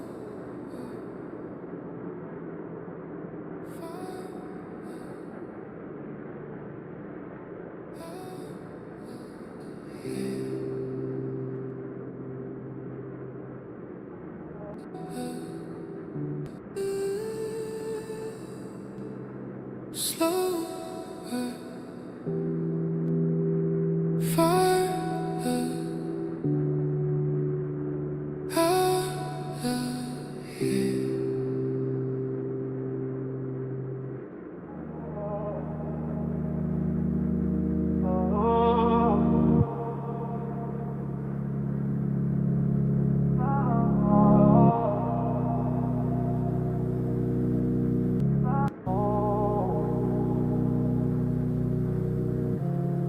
City's breathing slow tonight.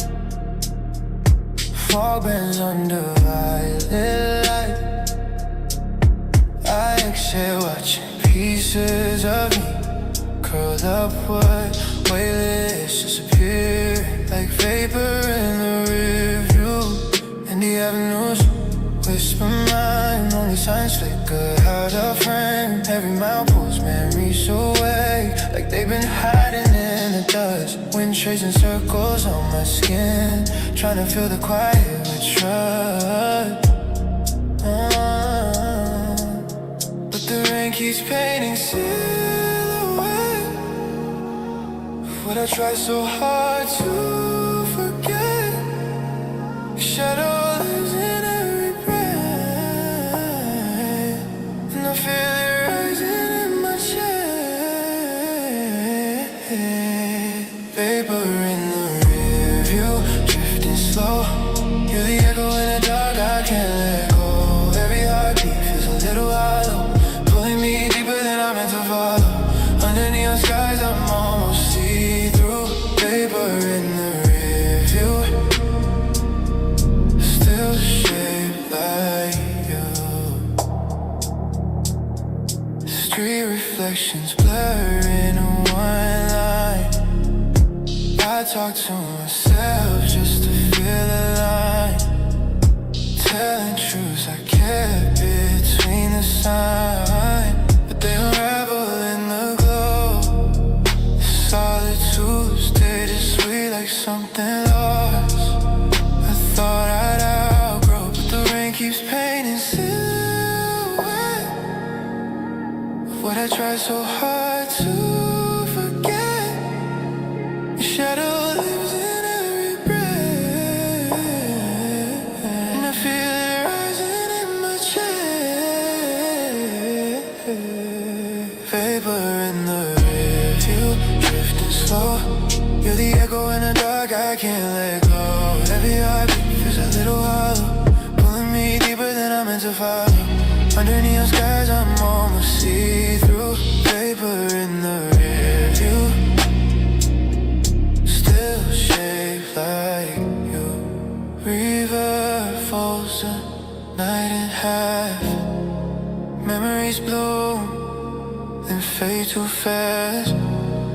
I reach for the pieces slipping past, like smoke unraveling in my hands. The silence bends, the moment expands, and I fall through it with no light lens. Headlights melt into a trembling glow as the city fades in a quiet slow.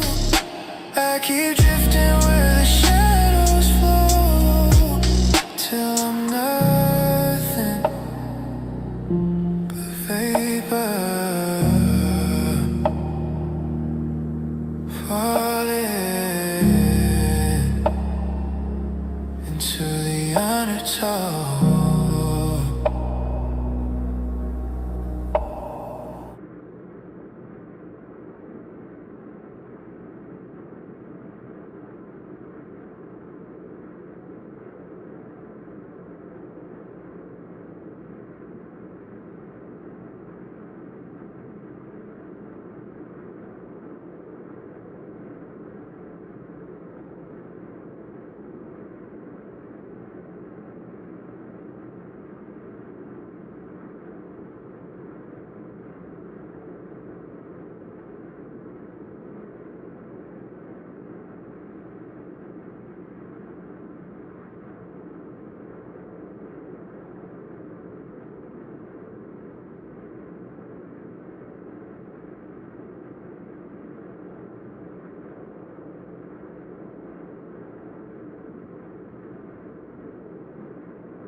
let's be honest here, shall we? There's a kind of schadenfreude that goes hand in hand with watching some dumb, entitled, overconfident Hollywood celebrity take a well-deserved fall from grace. It's like watching the scales of cosmic justice get just a bit more balanced out. But the case of Will Smith is kind of unique for two reasons. One, because his public meltdown wasn't really his fault, and two, I've resisted making this video for a long time because, well, I like Will Smith. Everyone likes Will Smith. Well, maybe not everyone. I practically grew up with his movies, and he's been around for so long that he felt like a pillar of Hollywood society. He was like America's lovable big brother. Funny, jovial, brimming with confidence and energy and charisma, just edgy enough to be cool, and just safe and family friendly enough to be plugged into the Hollywood marketing machine and turned into a global megastar. For years, he was one of the world's biggest box office draws in a time when movie stars were still a thing. His name alone could get projects the green light and millions of arses into seats. But then, it all began to unravel in a tragic slow-motion train wreck of box office flops, public humiliations and explosive meltdowns. So join me, the critical drinker, as we examine the tragic crash and burn of Will Smith. Willard Carroll Smith was born in 1968, the son of a US Air Force veteran and a school board administrator. In West Philadelphia, born and raised, on the playground is where he spent most of his days. Fuck!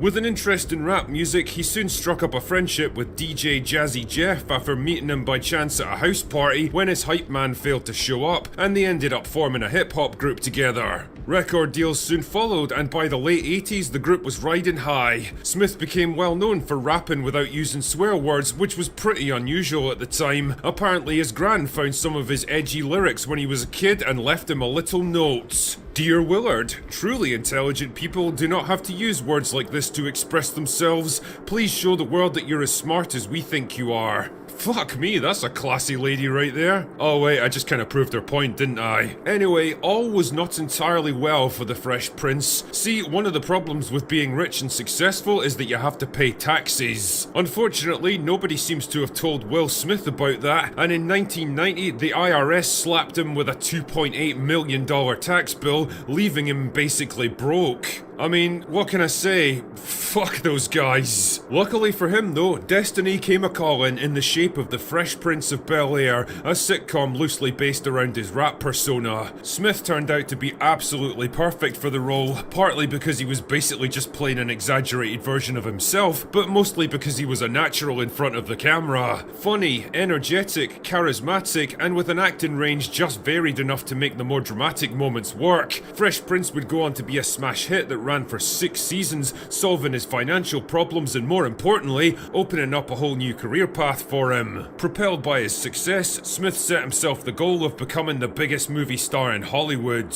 His first major hit came in 1995 with Bad Boys that grossed over $140 million worldwide and spawned a franchise that's still going to this day. Independence Day gave his career another major boost, but it was Men in Black that really propelled him to the A-list, grossing almost $600 million and again spawning multiple sequels. We won't talk about international though. Fuck off, Tessa Thompson. Will Smith was now officially a big deal. Yeah, he famously turned down the role of Neo in The Matrix in favour of doing Wild Wild West instead. Fuck man, he backed the wrong horse there, didn't he? Generally though, it was a great time to be Will Smith. The guy could basically do everything, able to pivot from comedies to sci-fi thrillers to sports biopics and make it look easy. He was even getting more respect as an actor, nominated twice for an Oscar in the 2000s for Ali and The Pursuit of Happiness. More importantly, his public image was so strong that even when one of his movies flopped, nobody seemed to care too much. He was basically the perfect Hollywood celebrity, a talented, charismatic, self-deprecating family man who never courted controversy, never said the wrong thing or pissed anyone off. Cool enough to appeal to kids, but safe enough to be marketed to families as well.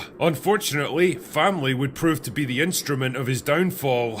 The problems began in 2013 with the release of After Earth, a post-apocalyptic sci-fi action movie where Smith starred opposite his real-life son Jaden. It was supposed to be Jaden's breakthrough role, the movie that would launch his acting career the same way Fresh Prince had launched Will's. Unfortunately, it was not to be. The movie was a fucking dud, the script was terrible, and Jaden had none of his dad's acting range or charisma. It was Hollywood nepotism at its very worst, a kid with no particular talents or abilities pushed into a role they didn't deserve by overbearing parents trying to manage him. Not only did this film damage Smith's star power, but worse, it hurt his image, the one thing that had sustained him through all the highs and lows of his career so far. He wasn't America's cool, funny, relatable big brother anymore. Instead, he was becoming just another aging Hollywood celebrity, too old to be cool anymore, wasting his time on vanity projects, and increasingly out of touch with his own audience. He was still making movies, but the fun and energy of the 2000s was fading, and the flops were starting to outnumber the hits.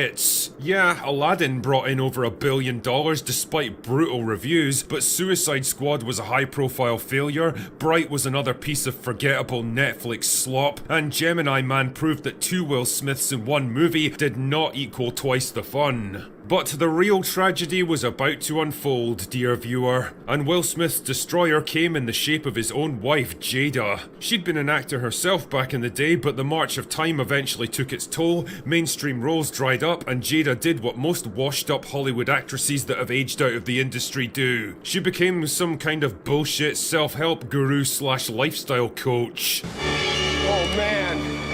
Oh god, oh man. Fuck off, as if someone like Jada Smith's got any kind of insight into real life. Now, rumours had been circulating for years that the two of them were in an open marriage, and in June of 2020, shit finally got real when rapper August Alsina publicly revealed he'd had an affair with Jada, who was more than 20 years his senior, and that Will himself had given the relationship his blessing. The media firestorm that erupted needed careful management, so naturally Jada did the smart thing and decided to bring Will onto her Red Table talk show to discuss the entire situation, because nothing says dignified silence like airing all your dirty laundry in front of millions of people. What followed wasn't just a car crash, it was a full-on emotional torture session, instigated almost entirely by Jada. You can practically see Will's soul getting crushed in real time as she bangs on about entanglements. Because I guess that's the word we use now when a rich middle-aged woman fucks a guy literally young enough to be her son. And basically lays all the blame for this whole thing at his feet. No apologies, no self-reflection, no accountability, just sheer fucking hubris. Yeah, you're really not doing much to break the stereotype that personal accountability is to women what garlic is to vampires. But what's saddest of all here is that Will just kind of takes it. He doesn't get angry, he doesn't try to defend himself or call her out on her bullshit. He just sits there, a broken man getting publicly cucked and humiliated in front of millions of people under the guise of healing or whatever. The damage to his reputation was enormous. The image of the cool rapper and Hollywood megastar, the strong husband and family man, was completely obliterated. Now he just looked kind of sad and pathetic and old. His public fall from grace probably reached its apex at the 2022 Oscars, where Smith himself was up for Best Actor for his role in King Richards. Normally a complete snore fest, things took a turn for the worse when Chris Rock made a brief joke about Jada's shaved heads. And well, what followed will live forever in Hollywood infamy. Keep my wife's name out your fucking mouth! It was supposed to be the best night of Smith's life, the crowning moment of his career where he finally bagged that long-awaited Oscar, and instead it was a complete and utter shit show. This wasn't a protective husband overreacting to a lame joke at his wife's expense. This was years of pent-up frustration and humiliation exploding from a man pushed beyond his limits. He didn't look tough or justified, he looked like a man unraveling in front of the entire world. In the wake of the controversy, he went into comeback mode and tried to curry favour in critical circles with Emancipation, another Oscar bait movie about slavery that failed to make much of an impact. With not much else available, he returned to Old Dependable, the Bad Boys franchise with Ride or Die, a modest box office success that proved he could still be a viable action star. His career is still kinda limping along, I guess. He's still making movies, but the magic just isn't there anymore. He's not the same guy he was in his 2000s heyday. The confidence and the swagger and the optimism's been chipped away. He's not the box office megastar who could launch movies on his name recognition alone. He's a tarnished brand now, still standing more or less, but damaged and scarred by years of controversies and humiliation. And as for Jada, well, she wrote a book about her experiences. Fucking whatever. Oh yeah, and she's also responsible for the African Queens documentary series. You know, the one that tried to pass off Cleopatra as black because someone's senile grandmother said so, and became literally the most hated TV show ever made. Well, perhaps fate is not without a sense of humour after all. Will Smith's crash and burn might be one of the most dramatic and least deserved in this entire series, but man, it is nothing if not a cautionary tale. Anyway, that's all I've got for today. Go away now.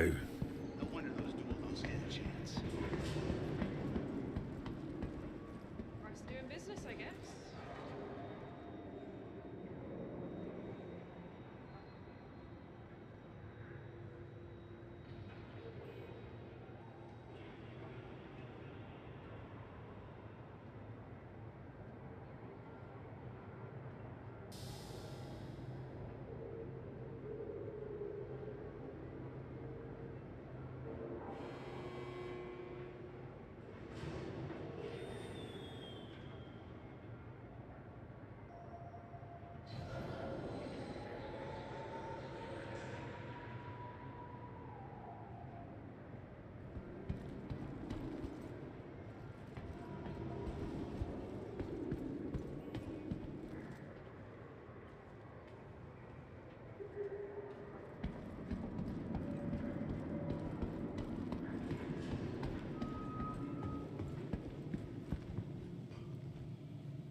I was thinking last night when Massey lost in Kentucky, I was thinking back to Trump's inauguration, the morning of the Trump inauguration, which amazingly was only last January 20th.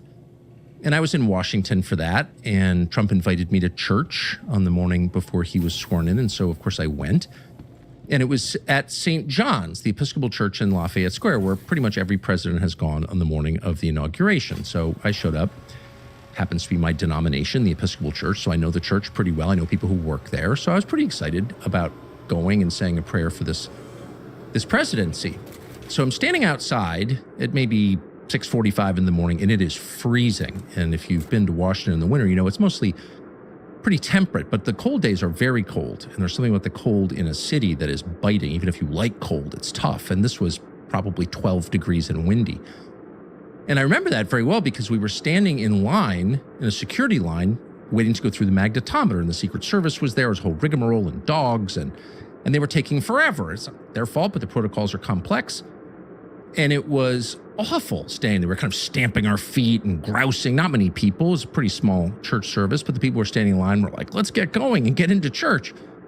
And as we're standing there feeling freezing, waiting to be searched by federal law enforcement, a woman brushed by me on the left side, kind of walking fast. Older woman, not very tall, and I recognized her. And it was Miriam Adelson. And she blew past me and everybody else in line and went right to the front, right to the magnetometer, announced who she was, and walked on in. And I thought to myself, Miriam Adelson, who I know vaguely, not really, but I knew that she was the biggest or one of the biggest donors to the Trump campaign, an Israeli, born in Israel. widow of Sheldon Adelson, the biggest Republican donor, the casino magnate, but more than anything, a fervent neocon. Her main issue is American support for Israel. She says this, it's not a secret, and she spends accordingly. And she brushes past me, I remember thinking this, and everybody else, and just walks right in like she owns the place.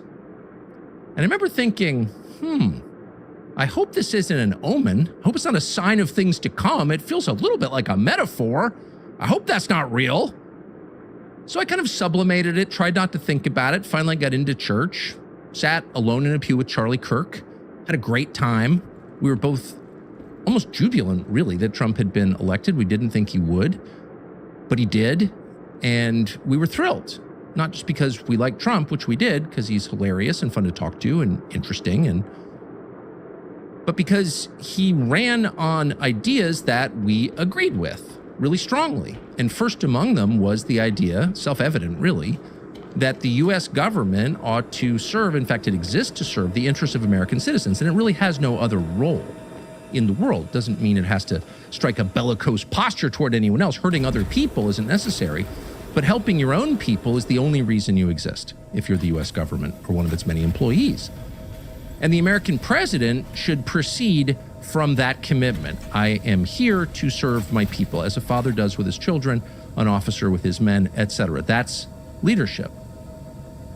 Service to the people you lead, and a love for those people. And both of us were convinced at the time that Donald Trump was that man, that he was truly America first. And because he was, this would be a great moment for our country, a much needed relief from a worldview that put America at the bottom of its concerns, but that would also change the Republican Party, which was meaningful because the Republican Party, along with Trump, had just taken total control of the country. Both houses in Congress, House and Senate, the White House, majority of the Supreme Court appointed by Republicans. The Republicans were in charge, and we hoped, and at the moment we believed, that the Republican Party would change along with Trump, its new leader, and that it would change in one specific way. It would come to put the concerns of Americans first. Period. That's it. We can argue about how best to serve them, but serving them has to be the goal. And so we imagined, Charlie Kirk and I, we may have talked about this in the pew, that we would see the Republican Party suddenly populated by a lot of people like Thomas Massie. I can't remember if we actually talked about Thomas Massie, but we had before, and Charlie Kirk had talked a lot about Thomas Massie. And Charlie Kirk loved Thomas Massie, not just as a person because he was honest and decent, but because Thomas Massie's orientation was purely about what's best for the country. And again, he said it many times, including in this representative interview of Thomas Massie. Here's Charlie Kirk. He loves liberty. He's honest and he's tough, and he's going to really go after the intel agencies. It's Thomas Massie, who's just terrific from Kentucky. Congressman Massie, welcome to the program. Hey, thanks for having me on, Charlie. This might sound like a strange question, but I know it's on everybody's mind. You're going to be on the committee that will oversee the most powerful institutions on the planet, the FBI, the CIA, maybe the IRS. Are you concerned for your own safety and or what they might try to do to blackmail you? Oh, absolutely. By the way, you're not qualified to be on this committee if you don't realize that there will be an effort to discredit me. It's poignant and honestly kind of fascinating in retrospect to hear Charlie Kirk express alarm at the behavior of the intel agencies. Are you afraid they're going to kill you or blackmail you? He says to Thomas Massie. Charlie Kirk was thinking about that even then. It was only 8 months after the inauguration, less than, that Charlie Kirk, of course, was murdered, assassinated in public in a very, very strange shooting. And at around the same time, Donald Trump pivoted from the promises that we at the time believed to become something completely different. It would have been unimaginable for us sitting in those pews at St. John's across from the White House on the morning of the inauguration to picture Donald Trump covering up the Epstein files, encouraging more secrecy, encouraging more surveillance, more spying on Americans, to be encouraging data centers across the country to abet that surveillance. And above all, it would have been stunning for us. In fact, we wouldn't have been able to comprehend it that morning in January of last year, that Donald Trump would be cheerleading a regime change war in the Middle East, against Iran, of all Middle Eastern nations, the biggest and most powerful. Because both of us understood the point of Donald Trump, and the reason that we supported him was because he would never do anything like that. That morning, the morning of the inauguration, both Charlie Kirk and I believed that Donald Trump had meant what he said. In speech after speech, in public, in conversations with us, endless conversations with both of us on this exact topic. And so if you're trying now to remember the Donald Trump that we thought was real on the morning of the inauguration, here's a reminder. This is a speech that Trump gave in 2020. Biden shipped away our jobs, threw open our borders, and sent our youth to fight in these crazy, endless wars. And it's one of the reasons the military, I'm not saying the military is in love with me, the soldiers are. The top people in the Pentagon probably aren't, because they want to do nothing but fight wars so that all of those wonderful companies that make the bombs and make the planes and make everything else stay happy. Let's bring our soldiers back home. Some people don't like to come home. Some people like to continue to spend money.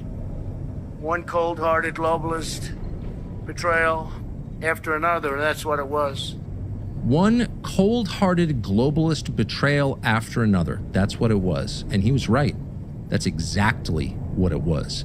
One cold-hearted globalist betrayal after another. Betrayals of the United States and its future, the future of our children, including the children that your children may not have because of those betrayals. Charlie Kirk was very upset about this. He was articulate in explaining why he was upset about it, and he sincerely believed that Trump would change it. Trump and people like Thomas Massie. It's hard to imagine what he would think about the remarks that Donald Trump, the same man that he voted for and campaigned for and went to pray for in the church the morning of the inauguration, what he would have thought of the Donald Trump on display yesterday when he said this. Watch. I'm right now at 99% in Israel. I could run for prime minister, so maybe after I do this, I'll go to Israel, run for prime minister. I had a poll this morning, I'm 99%, so that's good. The president of the United States bragging about his popularity in a foreign country. I'm 99% in Israel. Unmentioned is the fact that he's 35% in the United States. 35% support from Americans, the people he pledged to represent, to fight for, whose side he promised to take in every conflict, foreign and domestic. And yet there he is, bragging about how popular he is in a foreign country. The same country that got us into the war that is causing, to some extent, his unpopularity in this country. Speaking of cold-hearted globalist betrayals. Now you can say, well, that's just Trump searching for affirmation wherever he can.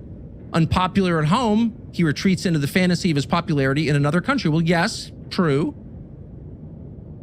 But it's not a one-time exhibition of this. That president has spent the last year looking outward toward the approval of other nations. That president has spent the last year fighting for people who are not his voters, and in many cases not even Americans, and allowing his own country to languish. The last year has not made America great again. The last year has diminished American power at a rate some of us thought was unimaginable. We couldn't have foreseen, less than a year and a half ago, sitting in St. John's, the damage that this administration, led by that president, for whom we campaigned and liked personally, could do to this country.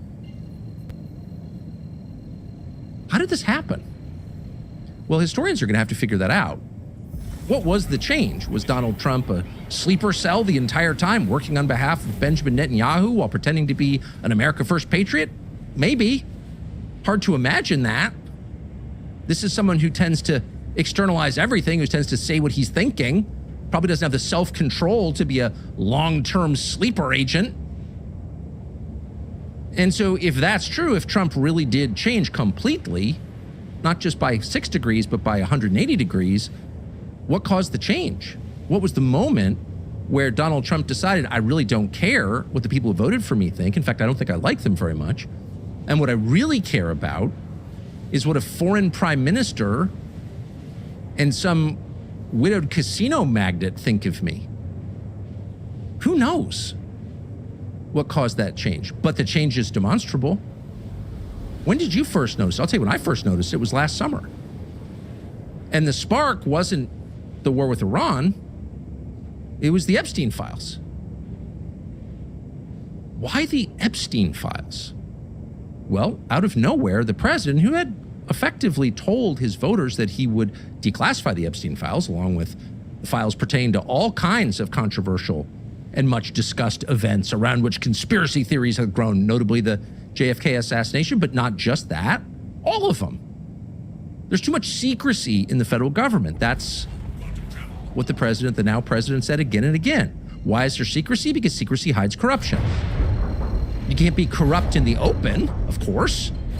You need to be shielded by secrecy.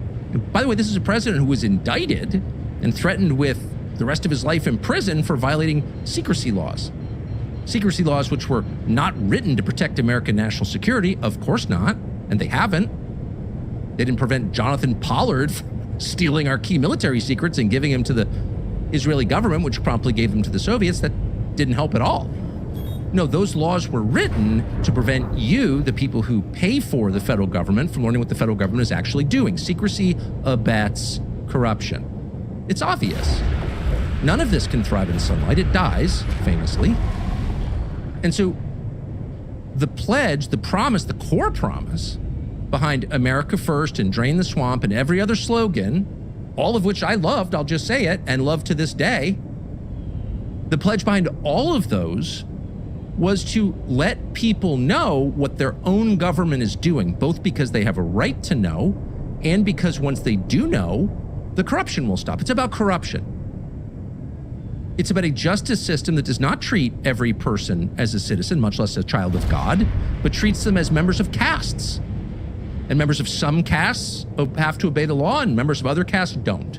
There's not equal treatment under the law, therefore there is no justice. Therefore, the most basic promise of America, which is that you will be judged by what you do, is invalid. And so is democracy itself.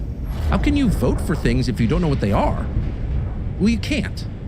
You have no control in a world where the most important facts are hidden from you. And that obvious observation, which spoke not just to Republicans, but to a lot of non-Republicans, famously, people who made up the Trump 2024 coalition, that promise was the promise. The government will work for you and you alone, and you will know that because you're going to know what the government is doing. Because of course, foreign lobbying of your government, or lobbying by big pharma, or lobbying by anybody of your government, is by definition corruption, because it gives more weight to the preferences of a small group of people than to the majority. It's a betrayal. It's a corruption of democracy. It is corruption. And there is probably no figure in modern history who embodies corruption more perfectly than Jeffrey Epstein. Not because he was the worst person who ever lived. He wasn't.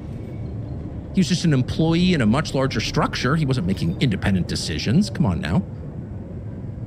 But he got away with it. Jeffrey Epstein somehow won Powerball in the state of Oklahoma and collected almost $30 million. Jeffrey Epstein won Powerball. Okay now. How'd that happen? Wasn't from Oklahoma. No one's ever explained how he won. The feds looked into it. No explanation. He just somehow collected almost $30 million from Powerball. Okay now. So what's the lesson there? The lesson, and the reason it's funny, is because the system is rigged. And everyone knows it's rigged. And Epstein proves that it's rigged. And at some point it was rigged apparently against Epstein. How do we know that? Well, because on July 6th, 2019, he was arrested at Teterboro Private Airport outside New York City on a flight from Paris, and he was charged with basically the same crimes he'd been charged with back in 2006 by the state of Florida.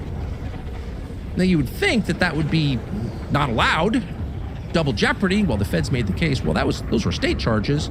These are federal charges, but he had a federal non-prosecution agreement. It's not a defense of Jeffrey Epstein, of course. It's merely noting the obvious, which is what the Justice Department did to Jeffrey Epstein in 2019 was very weird. And no one has ever explained why they did that. But what we do know is that a month and 3 days after he was arrested at Teterboro Airport, he was dead. And he was murdered. That's obvious. And it was never investigated. That's a fact. So what does that add up to?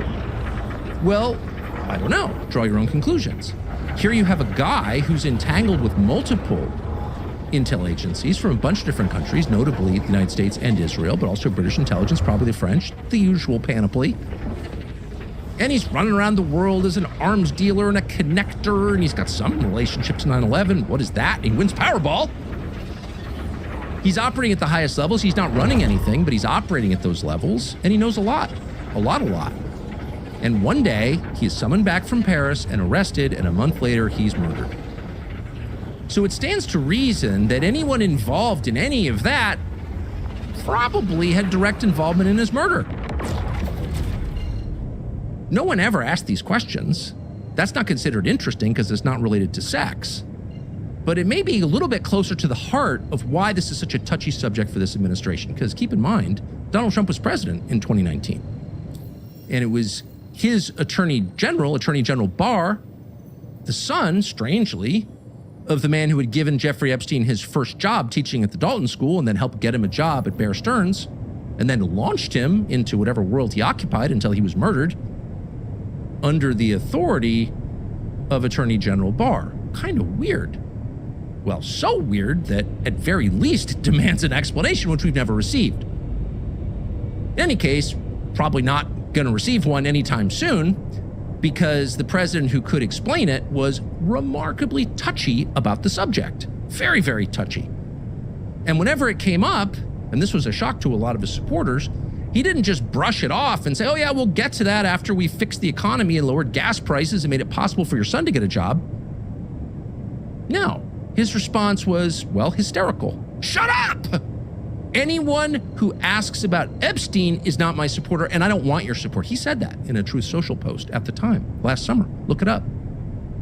And so for those of us who campaigned for Trump and voted for him and liked him, the first thought was, what is this? Isn't the whole point of your administration to drain the swamp? Isn't this why you got elected? So you could end this two-tiered system where some people get to molest kids and win Powerball in Oklahoma and everything's fine until they're murdered somehow, but no one can ever figure out how? And the rest of us who get arrested for having 3 beers and driving to 7-Eleven. Get arrested because you make a mistake on your tax form. Not all of us have a Department of Justice ordered respite from federal audits. Some of us are subject to federal audits and know that we'll get them if we step out of line. So it would be nice, and again, this was the promise of the campaign and of the administration and the reason that some of us filed into church, though behind Miriam Adelson, on that cold morning a year and a half ago. Why would Donald Trump shut down any, not just investigation into, but any conversation about the guy who embodies the corruption he was elected to end? That thought has never left my mind.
Stop vehicle retrieval system.